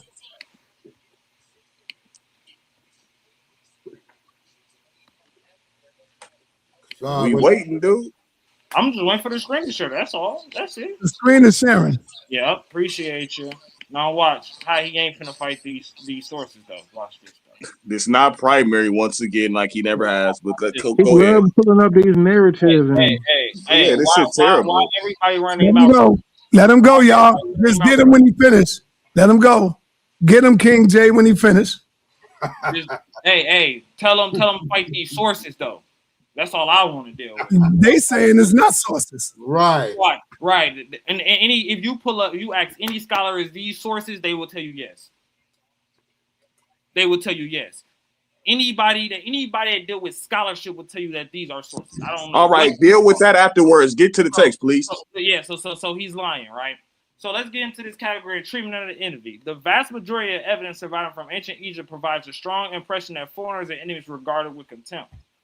This was reflected in the deeply asymmetric status of Egyptian soldiers and enemy combatants and non-combatants. Senuseret III description of Nubian enemies is typical of his attitude. They are not people one respects. They are wretched and craven-hearted. Notice that this is a source, meaning you can go down here to where 46 is, right? And see that the source is right here in Miriam Lynchum, which I also have right here on the screen. Where Hold you on. at? Right here. It's highlighted. I'm gonna be here, motherfucker. It's right here highlighted. Right here in the highlight. So all that, this is not a source. They're lying. They're lying. Miriam Lynchum directly translate text off of from the Egyptian primary. So stop lying. Stop lying.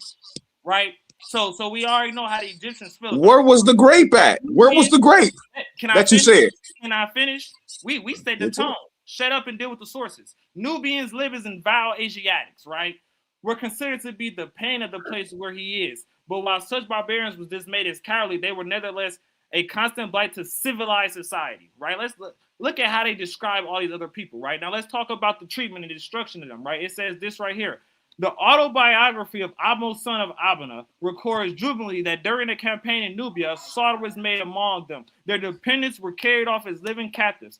And that wretched Nubian bowman head downward at the bow of his majesty's ship's falcon. 2 generations later, Thutmose III boasted in a war against the Naharan, I desolated his towns and tribes and set fire to them. I captured their people and carried off all living prisoners and their goods as well. It took away the very source of life. We gonna get into how they treated these people that they took off, but we set the tone. He's on my where did this at? We gonna get there. Let's set the tone first, right? Now we see this right here. We see this right here.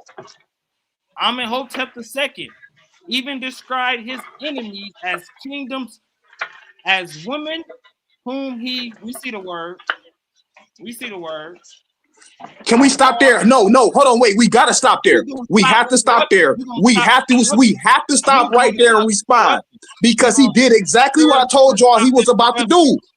It's a metaphor. They refer to a kingdom as a woman, and he's trying to act as if it's referring to a literal woman. He's running the flip plan. Hold on, Kassad. You gotta let them attack and touch on what you just talked on because you're trying to move on. You gotta let them deal with what you said, and then you can continue, Kassad. Once again, it's the same case in his Bible. The way that the Most High described Israel as a whore, as a prostitute. This even it's not even giving us a real primary source at that. It's not coming from no stele. It's not coming from no hieroglyph. There's no damn such. There's no wall relief of no Amenhotep fucking autobiography. He's making that up. And then when we go to what it says, it literally. Why are you moving away? Describe enemy kingdoms as women whom he raped. Described enemy kingdoms as women whom he raped. That is symbolic. That is a metaphor. That is not talking about a literal woman being raped. Like was. Man, stop playing with us, bro. We're not stupid. It says Amenhotep II even described enemy kingdoms as women whom he had raped. Damn.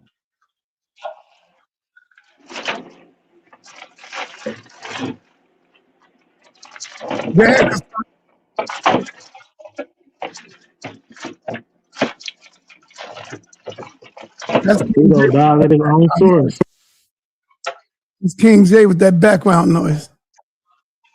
Oh no. That's Devil Dog. That's the Devil Dog.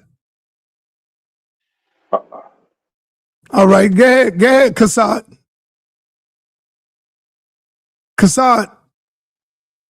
Man, y'all done made Kassad run, man. Nah, he still got his thing. Why y'all got me muted? Stop lying, man. Stop lying. Y'all got me muted. Stop Nobody lying. mute you, right bro. Here. Y'all can't hear me? Yeah. Yeah, stop the line, right? And he said these ain't sources, right? So once again, the autobiography of Amos in Lynchum, that's not a real source, right? The victory stele at Thutmose III, that's not a real source. He is lying to y'all, but I'm finna show it. Don't worry, because guess what? Stele is, of course, primary source. Stele is. No. Why? What you're doing is you're showing commentary regarding it. You're showing commentary. You had your chance to talk. Shut up now. You said it was sources. Now you're saying the sources. Shut up. Because right here, this is Miriam Lynchum work right here. It should be showing. This is Miriam Lynching work right here that I got. Stop lying. It's showing. You said that these aren't sources. So when I go to Miriam Lynching work and everything, and we pull up all these sources, right, that you want to get from the direct translation from the primaries and stuff. So Miriam Lynching don't actually got this, the Poetic Stele of Thutmose III and all this from Karnak Temple. This ain't real sources. Man, stop playing. He up here trying to play the flim flam game with y'all. That's what it is. So let me get back to this because, like I said, we're literally getting sources, references, and they're quoting the primary. So he lying. Let's get to the killing and the mutilation and taking people's butts. Let's get to that part. Narmer Palette shows the triumphant pharaoh inspecting rows of decapitated corpses. It was standard practice for the enemy dead to be counted by the hands of by the number of hands, ears, and phalli. Do y'all know what phalli are? No. What is? It's an erect member. It's your erect member. Oh. Yeah. Return of presenting the trophies to the military commander. They actually have people bragging about this. Y'all know that, right? Yeah, the gold of valor and the gold of valor. These people was rewarded for bringing this stuff back. The practices is tested in the autobiography of Menemheb. I made captives in the king's presence. I took a hand there, and he gave me the gold of valor. Right? When they do things to these enemies and come back victorious, guess what? The king reward them for that stuff. It's a part of their culture to do that stuff. I told him pull up the text. He ran his mouth instead of pulling up the text. This is the difference between me and him. Y'all say pull up the sources, I pull up the sources. He run his mouth. Anyway, let's keep going. I've been boasted that he had been rewarded with the gold 7 times. Yeah, I didn't went out and took many hands and ears and erect phalli. Yeah, that's what he's bragging about. From Merenptah's reign, recorded asses laden with uncircumcised phalli of the land of Libya, meaning the skin was never peeled back of the erect penis. Man, come on, stop playing with me.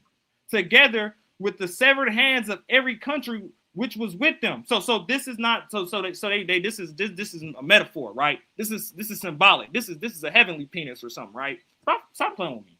Heaven, given the importance that the Egyptians attached to the preservation of the flesh for the burial. And then this is also the question: why are they taking erect enemies? What's going on there? The mutilation of the enemy. We can keep going. It says, even the mundane purposes such as tallying the dead. The tallying dead must have been understood as the Egyptians as a deliberate act of violation. And then he tried to say, see, it's a metaphor when they refer to them as women. Don't make me play the Shaka Atmos thing when he tried to talk about it's a Mike Tyson principle. Yeah, because that's what they really did. They talked to them about being women because that's how they treated them. That was their way of demasculating the enemy. Let's get into that part. I'm finna share screen one more time and then try to tell him fight these sources. That's all I got to say. Look at him looking stupid. Look at him.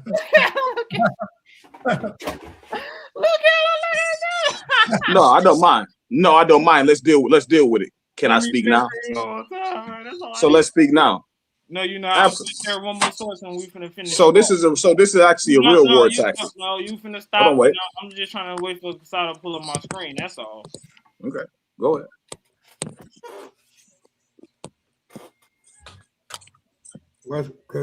Kazar, what's your premise? No, man, you should have been listening, Elder. You should have been listening. It says right here, the Egyptians added injury into insult by amputating the phalli of the defeated enemy. In addition to, we see the word, to graping them. For example, An example of Pharaoh Merenptah in the 19th dynasty listed the booty that he taken from defeated Libyan army. The listed included 6,359 uncircumcised phalli, plus the phallus of the chief's garden, the chief's children, the priest's brothers, and others. Oh yeah. Source right here. Y'all can't fight this. A 13th century BCE stone relief in Thebes. Egyptians offering spoil war to their kings. Man, this is still depicted on the wall. It's still plastered on the walls. Inscription translates prisoners brought before the king. 1,000 phalli collected. Salakia. Prisoners were brought before the king, 1,000. Phalai collected 3,000. So they brought back 1,000 living ones, and they brought back the man thing of the 3,000. Come on, man, stop.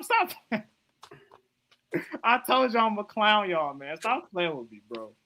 I told y'all I'm gonna clown y'all, bro. But what's the relevance, man? Stop playing with me. Right. He said it ain't in Egypt. Stop playing with me. And then we told him. I'm saying, what's the relevance? Is it saying they gay or what?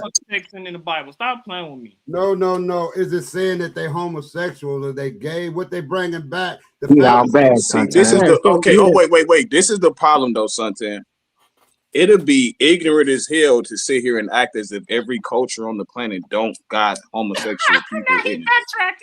You know what I mean? That's not homosexual at all, though. Right. No, wait. No. Let me cover this. Let me cover it, King J. I got it. So he's talking about a war tactic. Right. Exactly. So sometimes, they wanted them to know. They cut the phallus off. This is in ancient times. They cut the phallus off so they let you know that it was a man. That this was a male. We eliminated the men. And it was also a humiliation thing as well. Don't get me wrong. Hold on, real quick. Not only that, I say in that particular time with hold on. Aside, real quick. I care. Stop lying. He's ignorant. Aside, real quick. Let me respond because during that time period with Murder Bata, what they were doing were distinguishing between the sea people who were uncircumcised and between the Egyptians who were actually circumcised, right? And they were doing this because, like the brother said, at first they were cutting off hands, right? So it was hard for them to distinguish the hands. So the Pharaoh said, "Hey, bring back War Shabam." They could actually distinguish because the more you brought back, I think it was some sort of like reward with land, right? So the more you brought back, you were rewarded with money and you were rewarded with land. But it wasn't anything homosexual. It was actually a military tactic. You just made that up. But see, this is the thing. That's the problem, though. Kassad just showed him the very thing that he was 2 minutes ago slandering the Bible about. I told him that about 2 weeks ago. Wait, hold on, wait. Now that was always done in the Near East. No, let him go. Let Gideon go. Yeah, appreciate that, sir. And that be the problem with a lot of people that have a lot of slice against the Bible is when they go into their culture, they gonna see same thing, even worse. The dude brought 3,000 phalluses, and like I say, that's a Near Eastern culture practice. Sesostris actually did it as well when he would conquer countries, and those who submitted, he would erect a statue and cut their nuts off. So that's what I'm saying. Like, we got to be real about it. Like, so I shouldn't hear you say that no more, Saul, about how David brought phalluses and foreskins, because like King J say, that's how you count the people that you're killing. So that's all I want to say. Good job, Kassad. Yeah, I say. I mean, it just goes to show that they literally follow the ways of the heathen, and not to the part they do what everybody else do, that there's nothing special about these men. He's admitting it. That they're not special. You do it. You're doing everything everybody else does. You're admitting to that. What I showed was that my true statement that there's no promotion of homosexuality. There's nothing within the spirituality. There's nothing within the glitz that tell us that, hey, you need to go and be like this. There's no righteous man who we saying, oh yeah, these are the ways of these men. Absolutely not. But when we see your King David, and you talk about how he sent the man off to war so he can mess with his woman, but you don't speak about how he was kissing that brother on the mouth. That's a reality that happened within your text that you're scared to deal with. I don't mind that the Commission people did the mess that they did back in the day. That's on them. That's what they did. I'm not a bloodline Commission, brother. Come on, brother. I'm not even that. So that doesn't matter to me. In all actuality, that's why the brother Suntan was actually like, so what is your premise? Because what we see within your book is that you're doing everything that every other culture does. So what is so significant now about you? You're just as wicked as everybody else. Then God say, don't follow the ways of the heathen. But yet you're admitting that you follow the ways of the heathen. And that's a culture, and that's a practice that's solidified within your culture to follow the ways of the heathen. So you just shot yourself in the head. It don't matter to me what they was doing, bro. So let me ask you, can I respond to that, please? Yeah, go ahead. Yeah. So this is how you just cook somebody real live after they just ran their mouth. For one, I told him pull up the scriptures with David and the phallus and all that. Why he didn't actually pull it up? Because all you have to do is actually go into the scriptures. Oh, because I'm not on the laptop. You know why? No. I wasn't on my laptop either. I was on my phone. You could have called King. You could have asked somebody else to pull up. I don't care, man. Stop opening your mouth when I'm speaking, please. Thank you. Anyway, why he ain't go grab the scriptures? Because all you gotta do is actually pull up. That's not a part of the Israelite culture to collect fallacies after we win, or the foreskin. First of all, David collected the foreskin. He didn't collect the fallacies. 2, Saul told him to do that to marry his daughter. He said, "You want my daughter in marriage?" That's the price that he wanted. He wanted I forgot the number, but he wanted the foreskin of the phalite, and he was trying to get David killed. That's all you gotta do is actually pull up the story. Yep. But you didn't want to actually do that. But you told me I don't gotta pull the story. We all know it. Shut up. Thank you. But you told me that ain't in Egypt. And you know what? I told you I'm gonna pull up when I play these clips and stuff. I'm gonna smoke you because guess what? You know I got a clip of you saying ain't nothing in Egyptian talking about they taking penises and all that. That ain't show me that in Egypt. Yeah, you know I got the clip of that, right? I'm telling you, these dudes don't know history and don't know nothing about actual these cultures, bro. So once again, this is how you smoke somebody. Now King J made this up with all that. Oh, this is just for tallying. No. This is for embarrassment and ritual practice. Second of all, if you really want me to go in my bag, I can pull up what the contenders of Seth and Horus. You know when they go to the council of the gods between Seth and the contenders of Seth and Horus, you know he go to the gods and say, I put my seed in him. And all the gods spit in his face and they disgrace him. Why? And you know what he said? I did the act of a male warrior to him. Stop playing with me. Rakufu. And then you got some explaining to do, Rakufu. Can I finish, please? I start going in on y'all, man. I'm listening. Go ahead, Kasad. Can I finish them, please? So when we get to when we get into the contenders of Seth and Horus, right? Taking somebody's butt is not looked down upon in the Egyptian culture. It's the person that got it done to them that's looked down upon, which is what Shaka almost was explaining to y'all with the Mike Tyson principle in the jail stuff. I don't care if it's the Mike Tyson principle or jail, whatever. The stuff is gay. So, like I was saying, they spit in the God's face because he thought he got his seed in him, and then when they realized that he really tricked his seed in them, they turn and go with the other god. These gods is fighting to put seed into each other. Man, stop playing with me, man. Oh man. Yeah. I mean, okay, yeah. I mean, how long is we go with your ignorance? Yeah, I'm glad you're done. I'm glad he's done.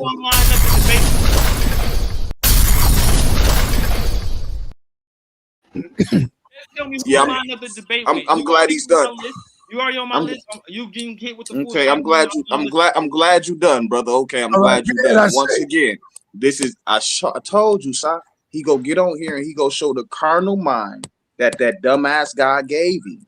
So once again, he referring to the neters as gods, acting as if they're literal individuals, as if they're not literally symbolic representations and manifestations of nature, cosmic forces.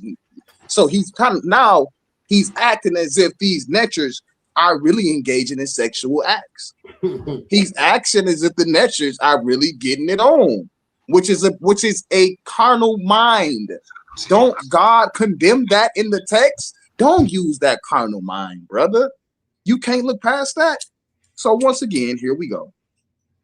Your text encourages you to be quadaj, set apart. You looking at what's going on in the Kemetic tales, and you looking at war tactics, military tactics, and no, you have not showed in Kemet not one time this whole goddamn stream. You haven't shown in Kemet one time this stuff. You showed commentary. You showed no primaries. You showed translations. You don't even speak the language. You know the language. You couldn't even tell me what the word phalite is in the Metal Netcher.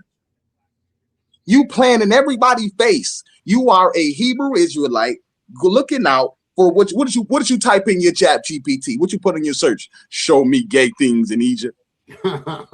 Like, come on, bro. Like, this is what these guys do. You're not a scholar, bro. You don't even know the Metal Netcher. Why don't you have a primary is my question. How are you doing all of this stuff, telling me to put up this, put up that, and you still ain't put up a primary? That's my problem. Show me the word thalai in the stele that you saying that is coming from.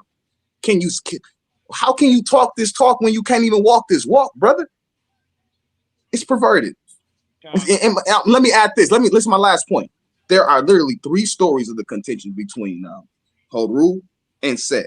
The fact that this brother locked in on the homosexual one lets me know something about his preference as well.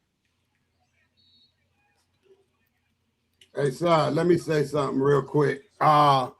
It's a distinction between the Abrahamic faith point of homosexuality and Kemet, because Kemet, it wasn't a love thing. It wasn't nothing to do with modern day homosexuality that you can pace back into antiquity, right? When you said David and kissed another man, that's a form of homosexuality. But you don't see that in Kemet, where men are lovers of men. What about the coffin of 2 lovers? Let me finish. You don't see raw you see rituals like when they say Gab is bent down with a phallus in his mouth, and that's not nothing that's symbolic with a man. That's with the earth, and it's a pictation of the growth of the earth from man. You know, it don't have nothing to do with the. It's a cosmic story. It don't have nothing to do with the freaky man and man thing, which they did in the biblical text, far as Sodom and Gomorrah. Even when the angels came down and wanted Lot's, them angels was there, and the men of Gomorrah wanted the angels, and Lot said, "Here, you can have my wives." Exactly. That's bad. That's bad. The men, they want an angel. See, it's a difference in the pictorial and in the way that it's done. So it's not, and then this the killing part. You don't need no sources, primary sources, to figure that out. If a man want another man, that's homosexuality. If a lady want another lady, that's homosexuality. In Kemet, you don't see a man wanting another man. But in the it's the coffin of 2 lovers, Suntan, with 2 men buried together. Those were brothers. They were brothers. Those are brothers. Yeah, man. You can talk when I get through, Gideon. That's with all due respect. Yeah, just let him finish, Gideon, bro. I'm gonna go next. And then it's plain to see, because if it wasn't true, like I was saying, Gideon, you wouldn't be trying to defend it. You can't defend God. God defends his word defends itself. And I'm just gonna leave it with this here. All that stuff we talking about has been written by men. It ain't none of this scripture, holy this and that and the other. It been a man wrote those. That's all I'm saying. All this big thing, all these primary sources, burn it up, blah, blah, blah. Man wrote that stuff, y'all. So if you want to sit and believe what this man said over that man, that's your preference. I'll rest there. Hey, Paul told him to kiss their brothers too. I forgot. Paul told him to kiss their brothers too. I noticed that I had to defend this, so I looked something up. It say just like there was no openly gay pharaohs, there was no openly Israelite gay rulers. And they came back, yes, that statement is accurate, and it can be said clearly and historically. So we stop playing. Every society, everybody on earth had gay people. It's gay people now. Right. Don't think Israel walked with a clean slate. It was all kind of homosexuals over there. They even got the homosexual parade right now. That's all I'm saying. I mean, I give you this one which you want, and I give you one that you won't find in Kemet for sure. Men or women messing around with their children. That man Lot slept with both his daughters. That man Lot slept with both his daughters and put a seed in both his daughters, and then walked around the new town with 2 pregnant daughters. You got it. They asking who the pappy, and he the pappy. Ain't that how Moab come into existence? Well, I say, to be fair, we do have incest in ancient Egypt with the 18th incest, dynasty. Yes, but I'm talking about I'm talking about a parent to their child. If I think hard enough, I know we have brother, sister. That was normal in Kemet, especially the early brother, sister was normal in all ancient Near East culture. Do we have father, daughter? I'm trying to think. No father, daughter. No mother, son. No father, daughter. No mother, son. We do have what you call auntie and your auntie and nephew with yes, but you would never get father. You would never get that parent thing. Listen, sorry, not that. I'm saying that was in Israel, because Moses' father took his father's sister. So that was Moses was an inbred baby. He was made from that DNA. I mean, well, Abraham married his sister. Damn, everybody keep going. Can I close out real quick? Abraham married his sister, so I mean, they did what they did back then. Go ahead, Kasai. Yeah, I was trying to share my screen. I don't think stop paying attention, but But the word for fellas in sa.neter is King J. I'm closing out, bro. It's Hananin. It should be Hananin. So Met. I thought it was Mets. So all that you ain't got, these ain't sources and this ain't primaries and all that, bro. What they doing is playing the games with y'all. They want to sit here and act like those footnotes and stuff that y'all reading ain't real sources and they ain't dealing with real primaries. He want to sit up here and act like he know more about the language than Miriam Litcham. If you put her and him in the room, who translates you gonna trust? Isaiah or Miriam Litcham? Which one? She's not a linguist. Ashe. You gonna trust Isaiah? Yeah, because she a European. I ain't trusting none of them no more. Anyway, Suntan, I didn't ask you. All right, Kasai. no hate, Elder. No hate, Elder. But yeah, he playing. When you see all them footnotes and it says the poetical stele of Thutmose and third and the Narmer palette and stuff. See, I can't get up here and play all that, pull up everything. I'm not finna sit up here and pull up every image and all that and play with y'all and all that. And I only grabbed this image because it ain't got the phalluses and stuff on there. You can see clearly that the Egyptians, in the Narmer palette, they decapitating and beating people up. So when these scholars are saying that, they not lying. Yeah, we was about that life. They was about that life.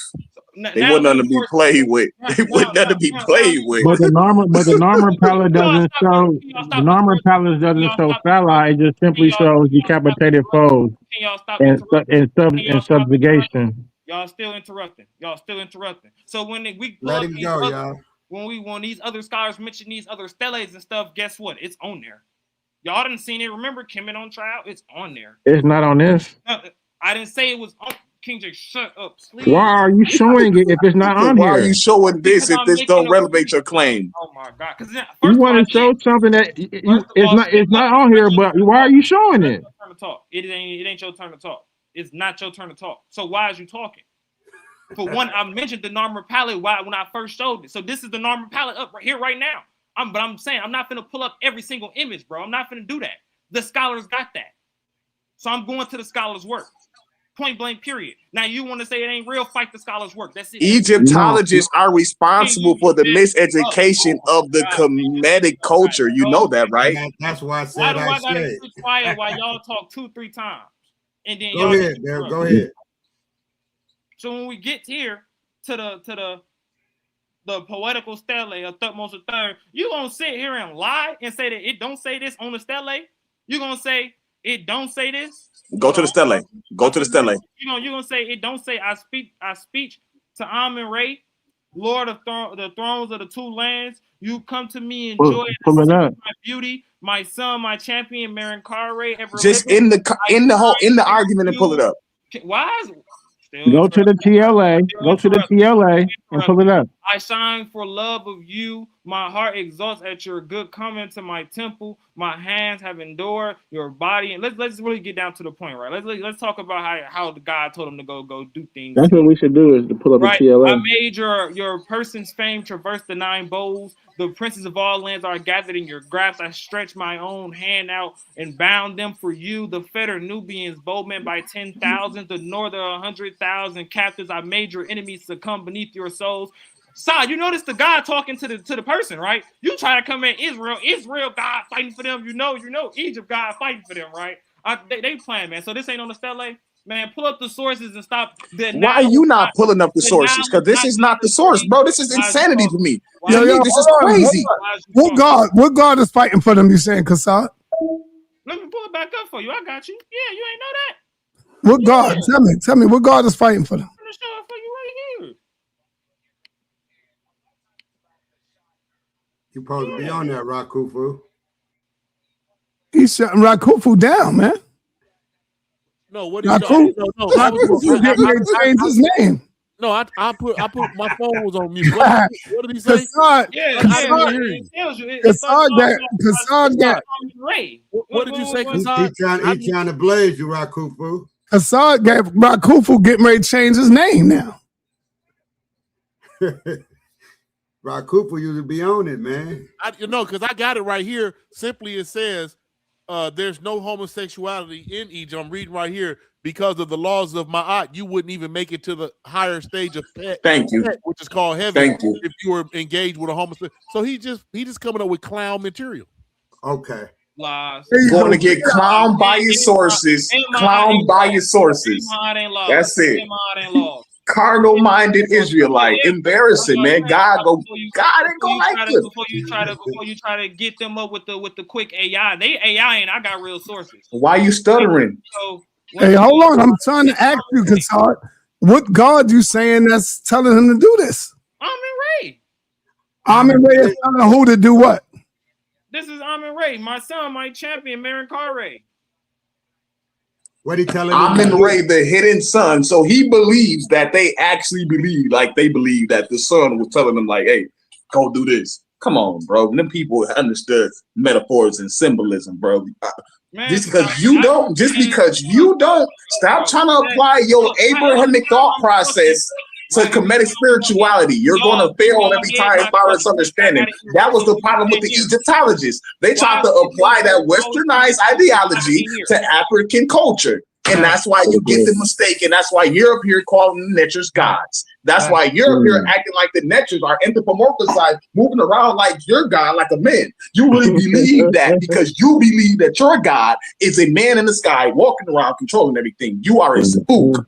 Hey, now watch how he get hit with this clip. Hey, so they didn't believe their gods was real. They didn't believe they could summon and actually interact and talk to their gods. They didn't believe that. They did. They understood that the Neters were active. Well, answer my question. They understood that the Neters, they were not gods. They were not gods. They were not gods. They were not gods. They were not gods. Summon these individuals down and interact and talk with them. They didn't believe that these people actually could talk. Prove that. Prove that. Prove that using the primary text. Prove that using the primary text. Prove that using the primary text. In the beginning, they didn't kill their Prove that using the primary text. All right, hold on. Hey, get in. What's good, sir? Read this scripture on the screen.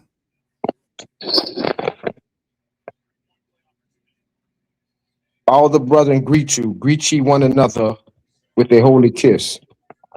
What is the holy kiss that y'all Hebrews greet each other with? I guess that would just be a greeting. Like, how do you do it? Do you know how to do it? No, I've never done it. Well, let me show you. Listen, here you go. Let me bring this one up. I did this a few years ago. Listen to this clip.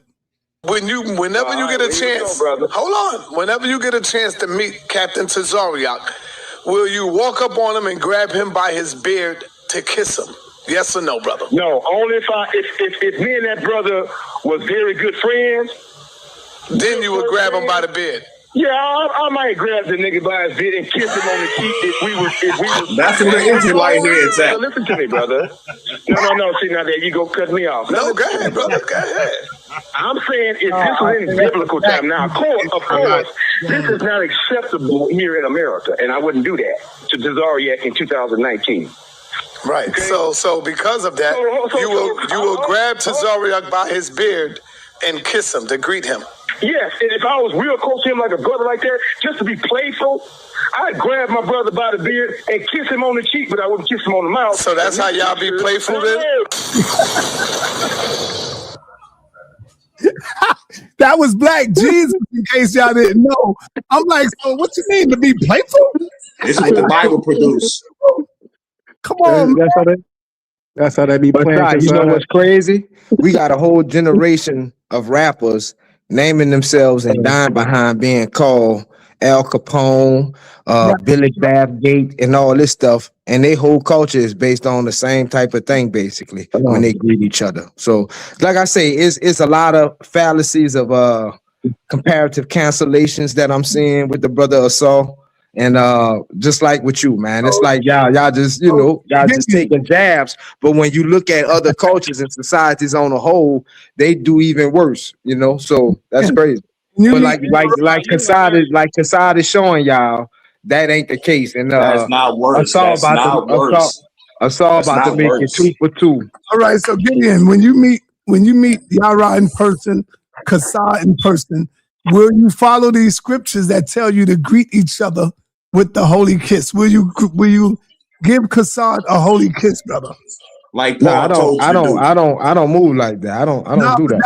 that's We what don't much have a culture to be doing that. So no, I wouldn't. that's what your God is telling you to do, brother. That's what Paul is saying, bro. Exactly. Now, hold on. So now you don't believe in Paul? No, I'm just saying that's what he do. That's what he's telling the people he's talking to do. All right, hey Kassad, we got the man up in here that terrifies you, and Asad Mka is in the building now. You know, you talking crazy about Kemet, brother. You talking real crazy. Sai, you need to get to Hootie in here because he gonna keep it real about Egypt. Stop it. Stop it. You don't even keep it real about Israel. We just watched that, right? So here's part of the problem. Yeah, exactly. Here's part of the problem. And that's why I told you, Sa, I can't be his first debate because he have nightmares about me. He probably was kissing his girl the other night and Kassad, take this L, and went hysterical in the house.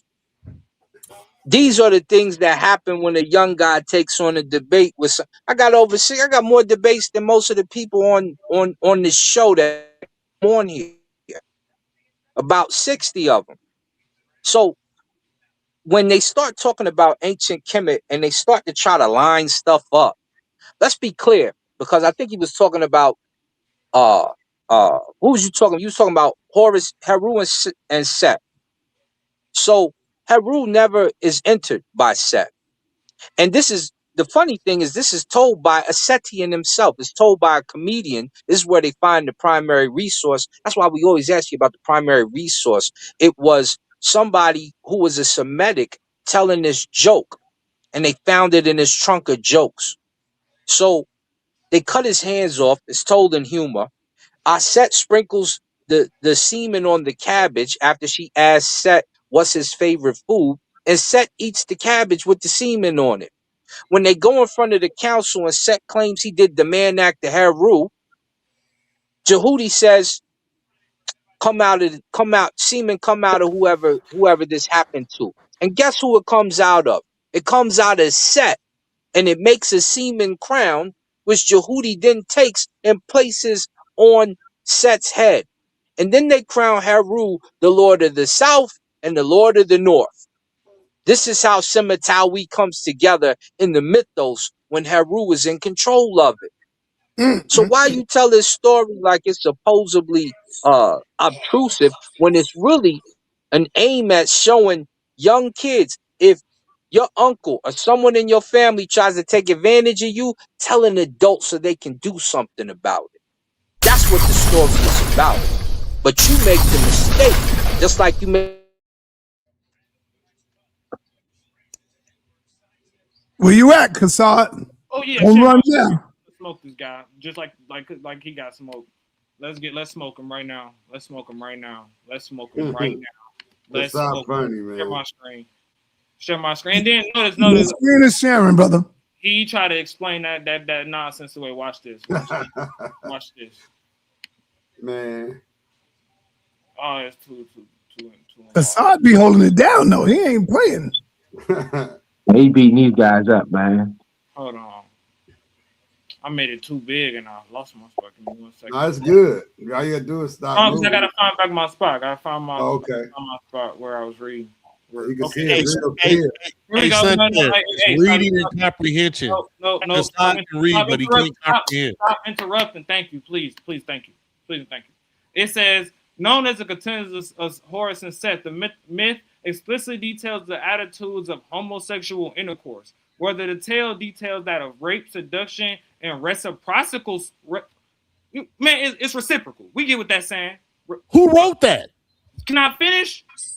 No primaries still. No primaries. This is commentary. Yo, let the man finish, y'all. Let him finish. Let him finish. Yeah, let Come him on, finish. y'all. Don't be scared. Let him go. Now, we're the primary. We're party. Let me finish. Depends on which text you read. So why we ain't talking about the different texts and stuff based on which text you use?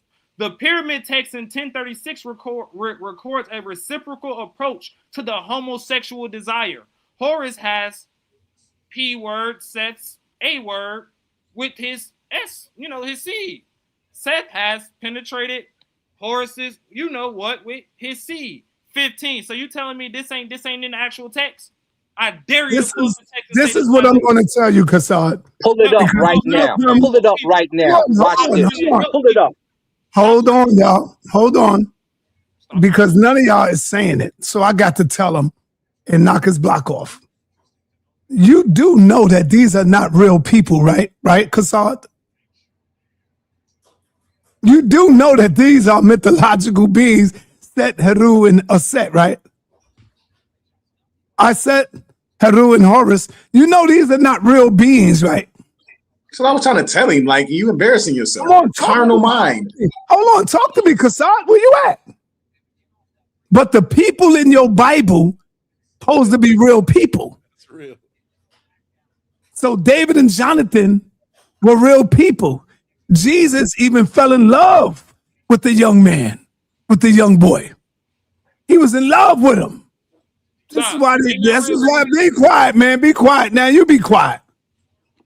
Jesus was in love with this young man.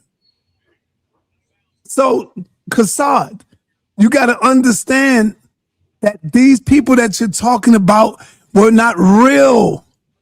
They were not real people, bro. So it couldn't have meant what you think it mean. And that's what my man Ashay was trying to tell you.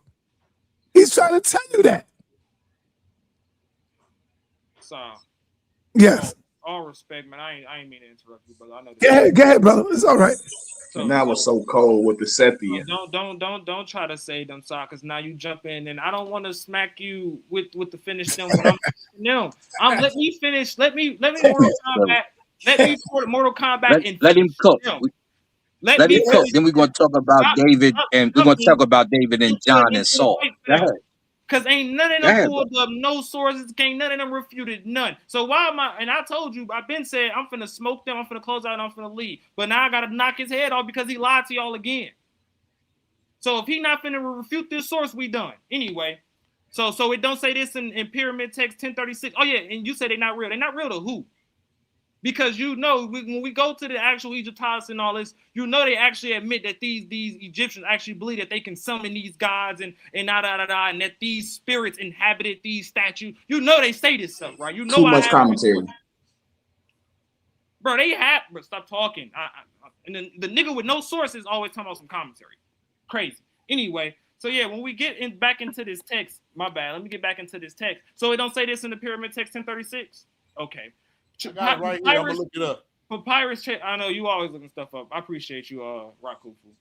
Papyrus Chester BD1, dating to the 20th dynasty reign of Ramesses V, takes a more aggressive approach after the banquet. Seth is said to RAPE Horus in order to shame him and take the crown from his brother Osiris at night, right? And y'all really want me to get deeper into this? How his mother says, tell him it's too much. And what kind of mama would say that?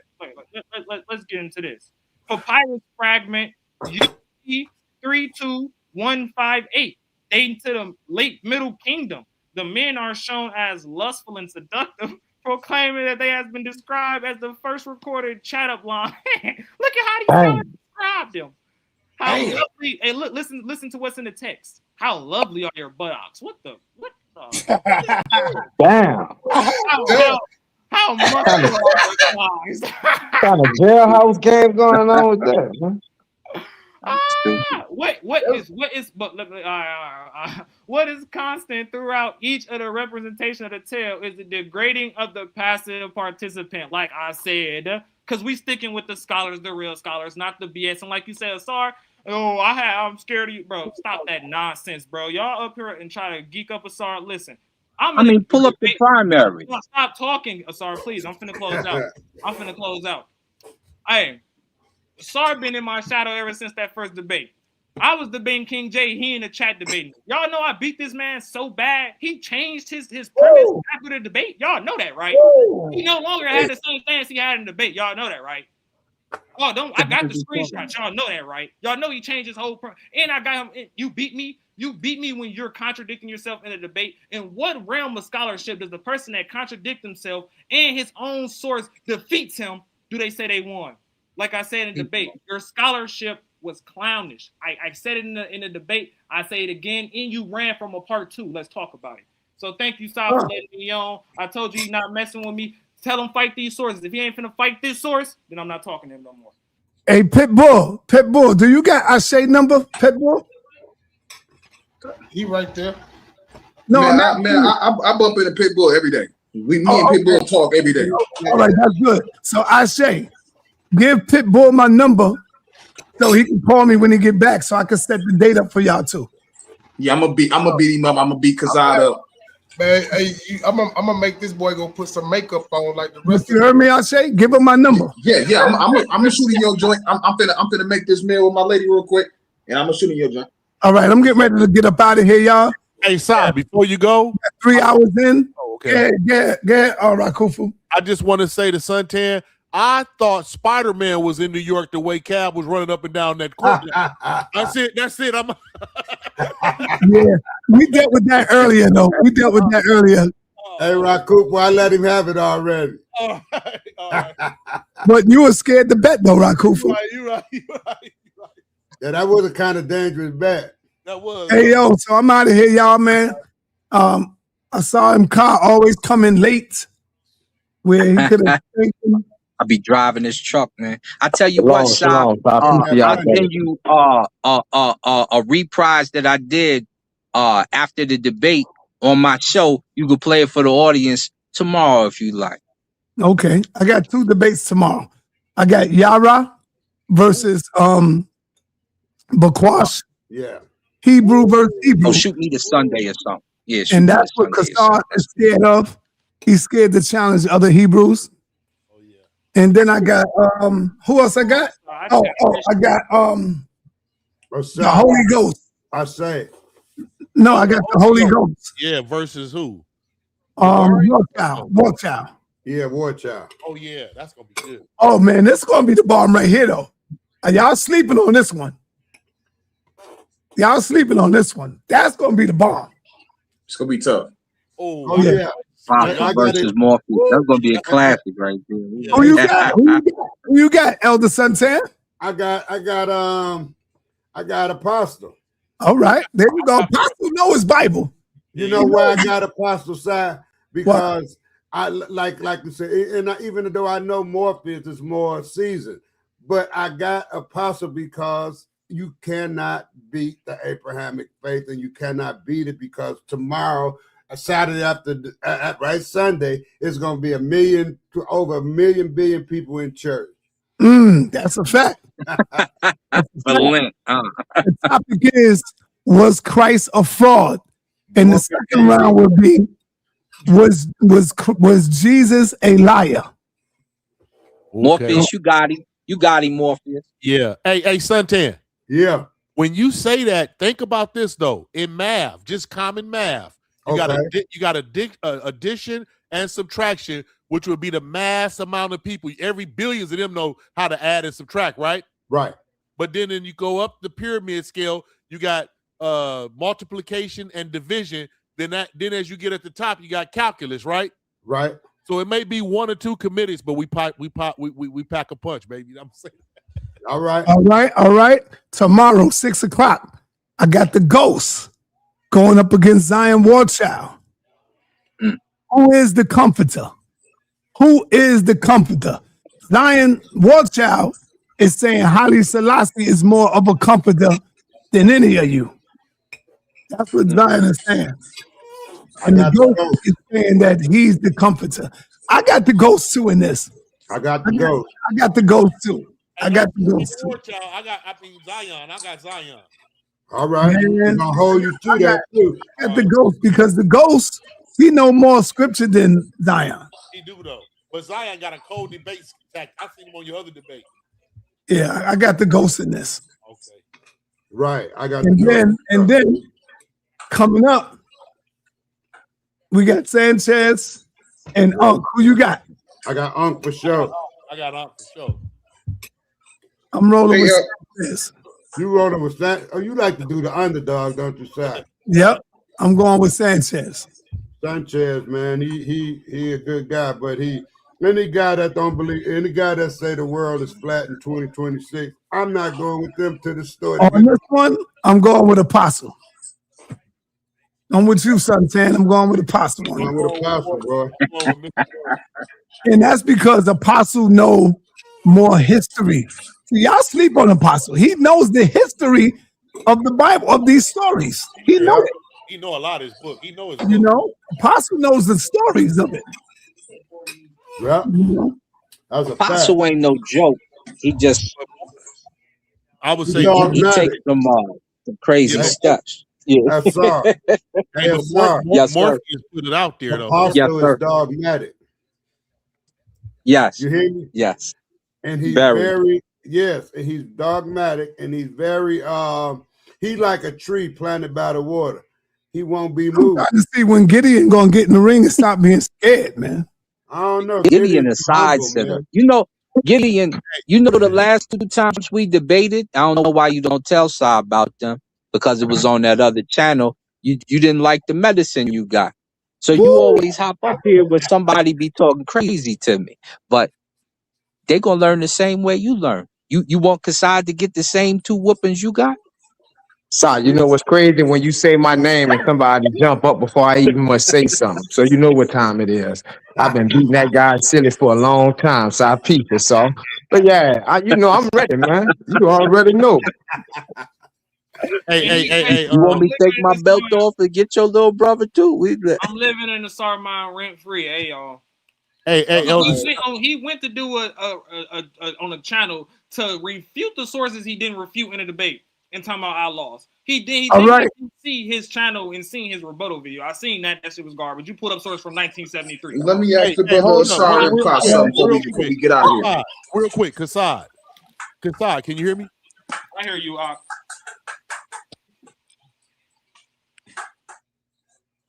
You ain't saying nothing, Rakufu.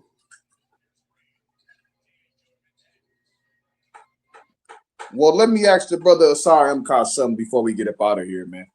Asar, man, when you the term you use.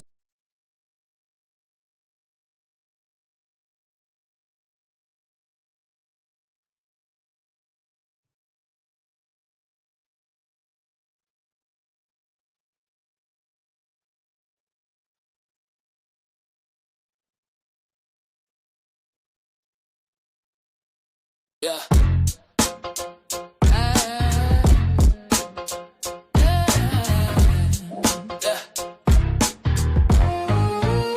You are now in the toughest and roughest environment. Don't make this a disappointment. This is the HOK where stars and legends are born. Hey, yo, Yara and Mr. Apostle, the Bible got you speaking static, thinking you dropping knowledge, sounding erratic. All you Israelites in easy bands to chasing the fame, while I'm out here banging on the Bible, mentioning your names. Did God really do that? What is you talking about? Changing scriptures up for Zodiac, looking for signs while I'm reading the word line by line, and you're just reading between you. A fraud is written all over your face, while the HOK is trying to free the minds with grace. White slave, master whip you, keeping you in your place. Check the pressure, Bakwash, your foundation is brittle. When you step into the HOK, don't act crazy, be civil. Apostle, Yara, easy bands and all you Bible thumpers. Did God really tell Abraham to sharpen the knife? To take his only son and gamble with his life? Did God really send bears for kids play in the street just cause Elijah's bald head couldn't handle the heat? Easy bands, you out here quoting the Bible with Yara schemes, but your life is full of loopholes and nothing but dreams. The problem is not our women, it's you weak men in the dark, terrified, hiding behind the white man's shadow, no spark. You wrap the Bible around your mind, mental chains rust. Use the scriptures every time you talk, keep us in the dust. Israelites are crazy talking about the 12 tribe charts. The HOK break biblical facts down, tear you apart. Did God really turn a woman in a pillar of salt? That is crazy work, God, it's all your fault. Did God really send the plagues and kill the firstborn sons? The Bible is a bloody book, pass over, kill, the work is done. Did God really tell Moses, keep the virgins for yourself after burning down the cities and the idols on the shelves? Is this Bible really holy? Suit up.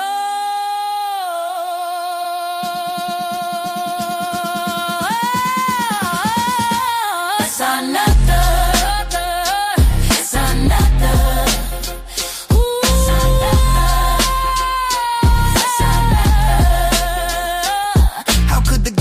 She moves so cold and slowly. Spare only the young girl. Take one for yourself, God said. Hand them down to Israelite to lay them in the bed. Damn.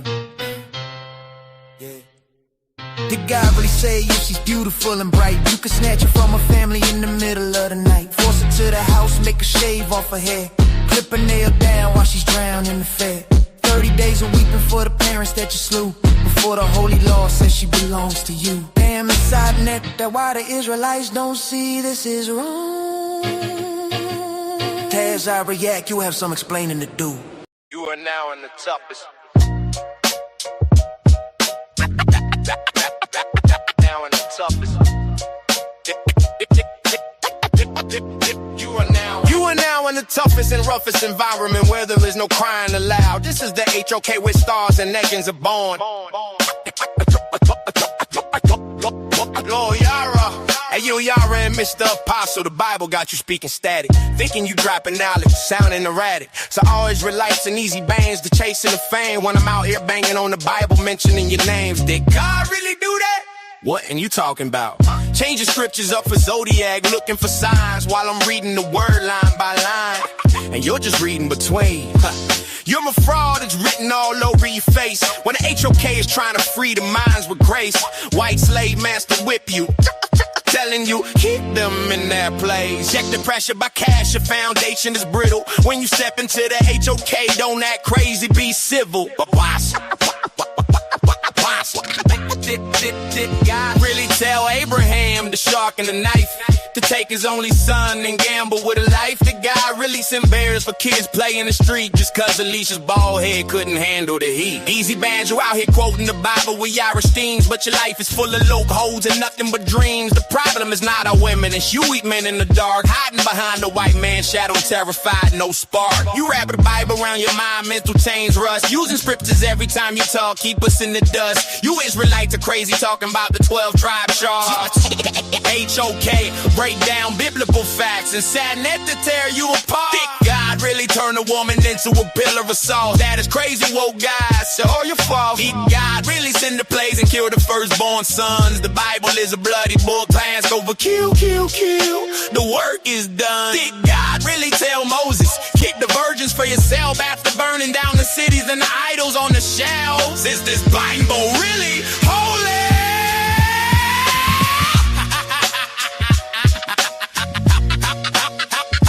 Could the God of mercy move so cold and slowly? Just spare only the young girl, battlefield is bloody red. Hand them down to the Israelites, lay them down in the bed.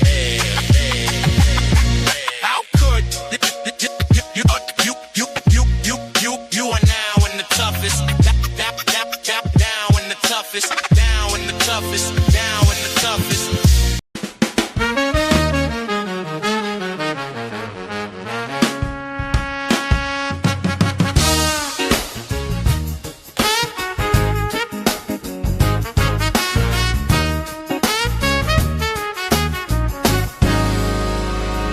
Heavy is the head that wears a crown. YouTube haters wanna pull me down. Heavy is the head that wears a crown. YouTube haters wanna pull me down. The brass keeps high in a smoky blue, while the HOK grabs a hold of you. The death for you, the ghost in you, damn. Midnight wine in a crystal glass, sipping on it, kicking Hebrew's ass. I'll never trade my throne. You jigaboo clowns, keep my name out your mouth when you hear me through the sound. sa.neter, listen, heavy is the head that wears a crown.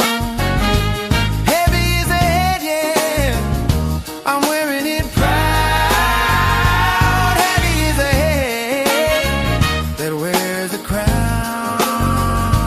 YouTube haters wanna pull me down. I built this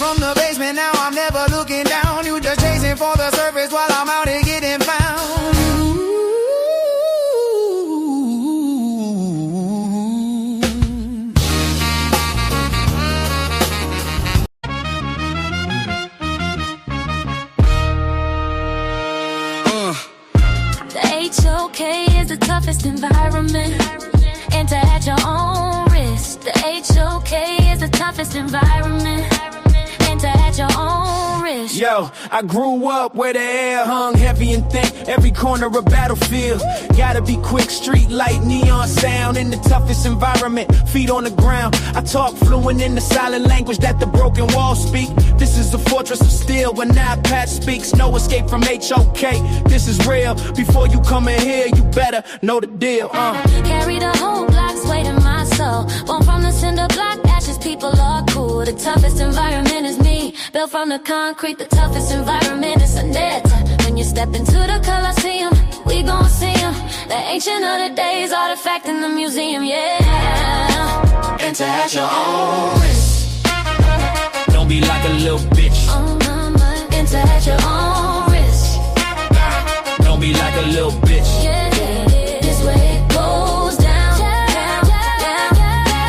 Try to win, you gotta have tough skin. The concrete freeze like ice. Israelites cold-blooded, think twice, The air cuts like a scalpel. Survival ain't a choice, it's a physical grapple. With the street lights blink, judgment in the shadows hold a price. Grew callous over fear, paid my dues in pure sacrifice. Shout out to all those that support this channel. Special days to you. Without you there is no me. Kegel.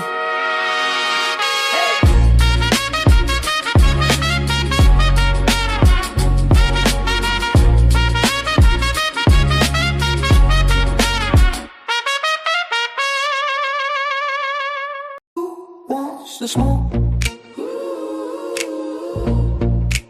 Who wants the smoke? Who wants the smoke? Who wants the smoke? You. Temperatures going up, the heat is rising, scholars are showing up, audience vibing. We on a mission, competition is the only desire. Whose information will be facing the unmerciful fire? So what's up, stand up, can you walk through hell? So tough, too tough for the weak soft shell. Set the fire, fan the flame, smoke is rising in plumes, while the inexperienced debater starts to choke on the fumes. Bring your science, bring your wisdom, even bring us your religion. If you cannot stand the heat, then please don't come in the Paul's kitchen. It's a session, learn a lesson, fight and overcome your fear. Who will be the best debates? By the time all the smoke clears, who wants to smoke? Who wants to smoke? Who wants to smoke? Who's so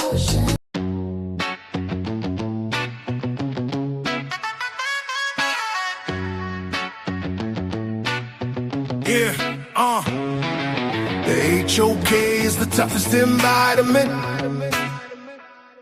Enter at your own risk, it's the toughest environment. The HOK is the toughest environment. Yeah, stay strong, don't cry. It's the toughest environment. Yeah. No handouts here, you have to earn your respect. And when you do, you make they ass regret. They call it the toughest, and the title is earned from the bridges we crossed and the lessons we learned. In a cold-blooded kingdom, a concrete cage. Muslim, Christian, Israelites step on the stage. I dare you, I dare you, I dare you, I dare you. In a cold-blooded kingdom, sa.neter created. HOK, where you can't fake it. The HOK is where you fight back. No room for error, no window attack. It's a masterclass, how you handle the heat. Where the pedigree is written on the concrete streets. Toughest environment, yeah, we know the score. Locked in on debate and asking for more. The HOK is the toughest environment. Enter at your own risk, it's the toughest environment. The HOK is the toughest environment. Stay strong, don't cry. It's the toughest environment. Yeah.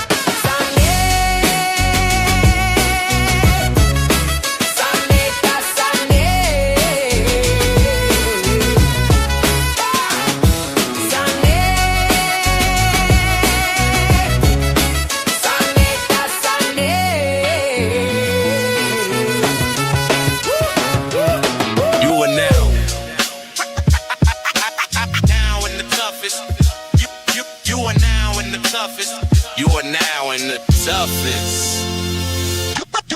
You are now in the toughest. Now in the toughest. Now in the toughest. How could the God of mercy? You are now in the toughest. Out, out, out, out, out, out in the toughest. You are now in the toughest.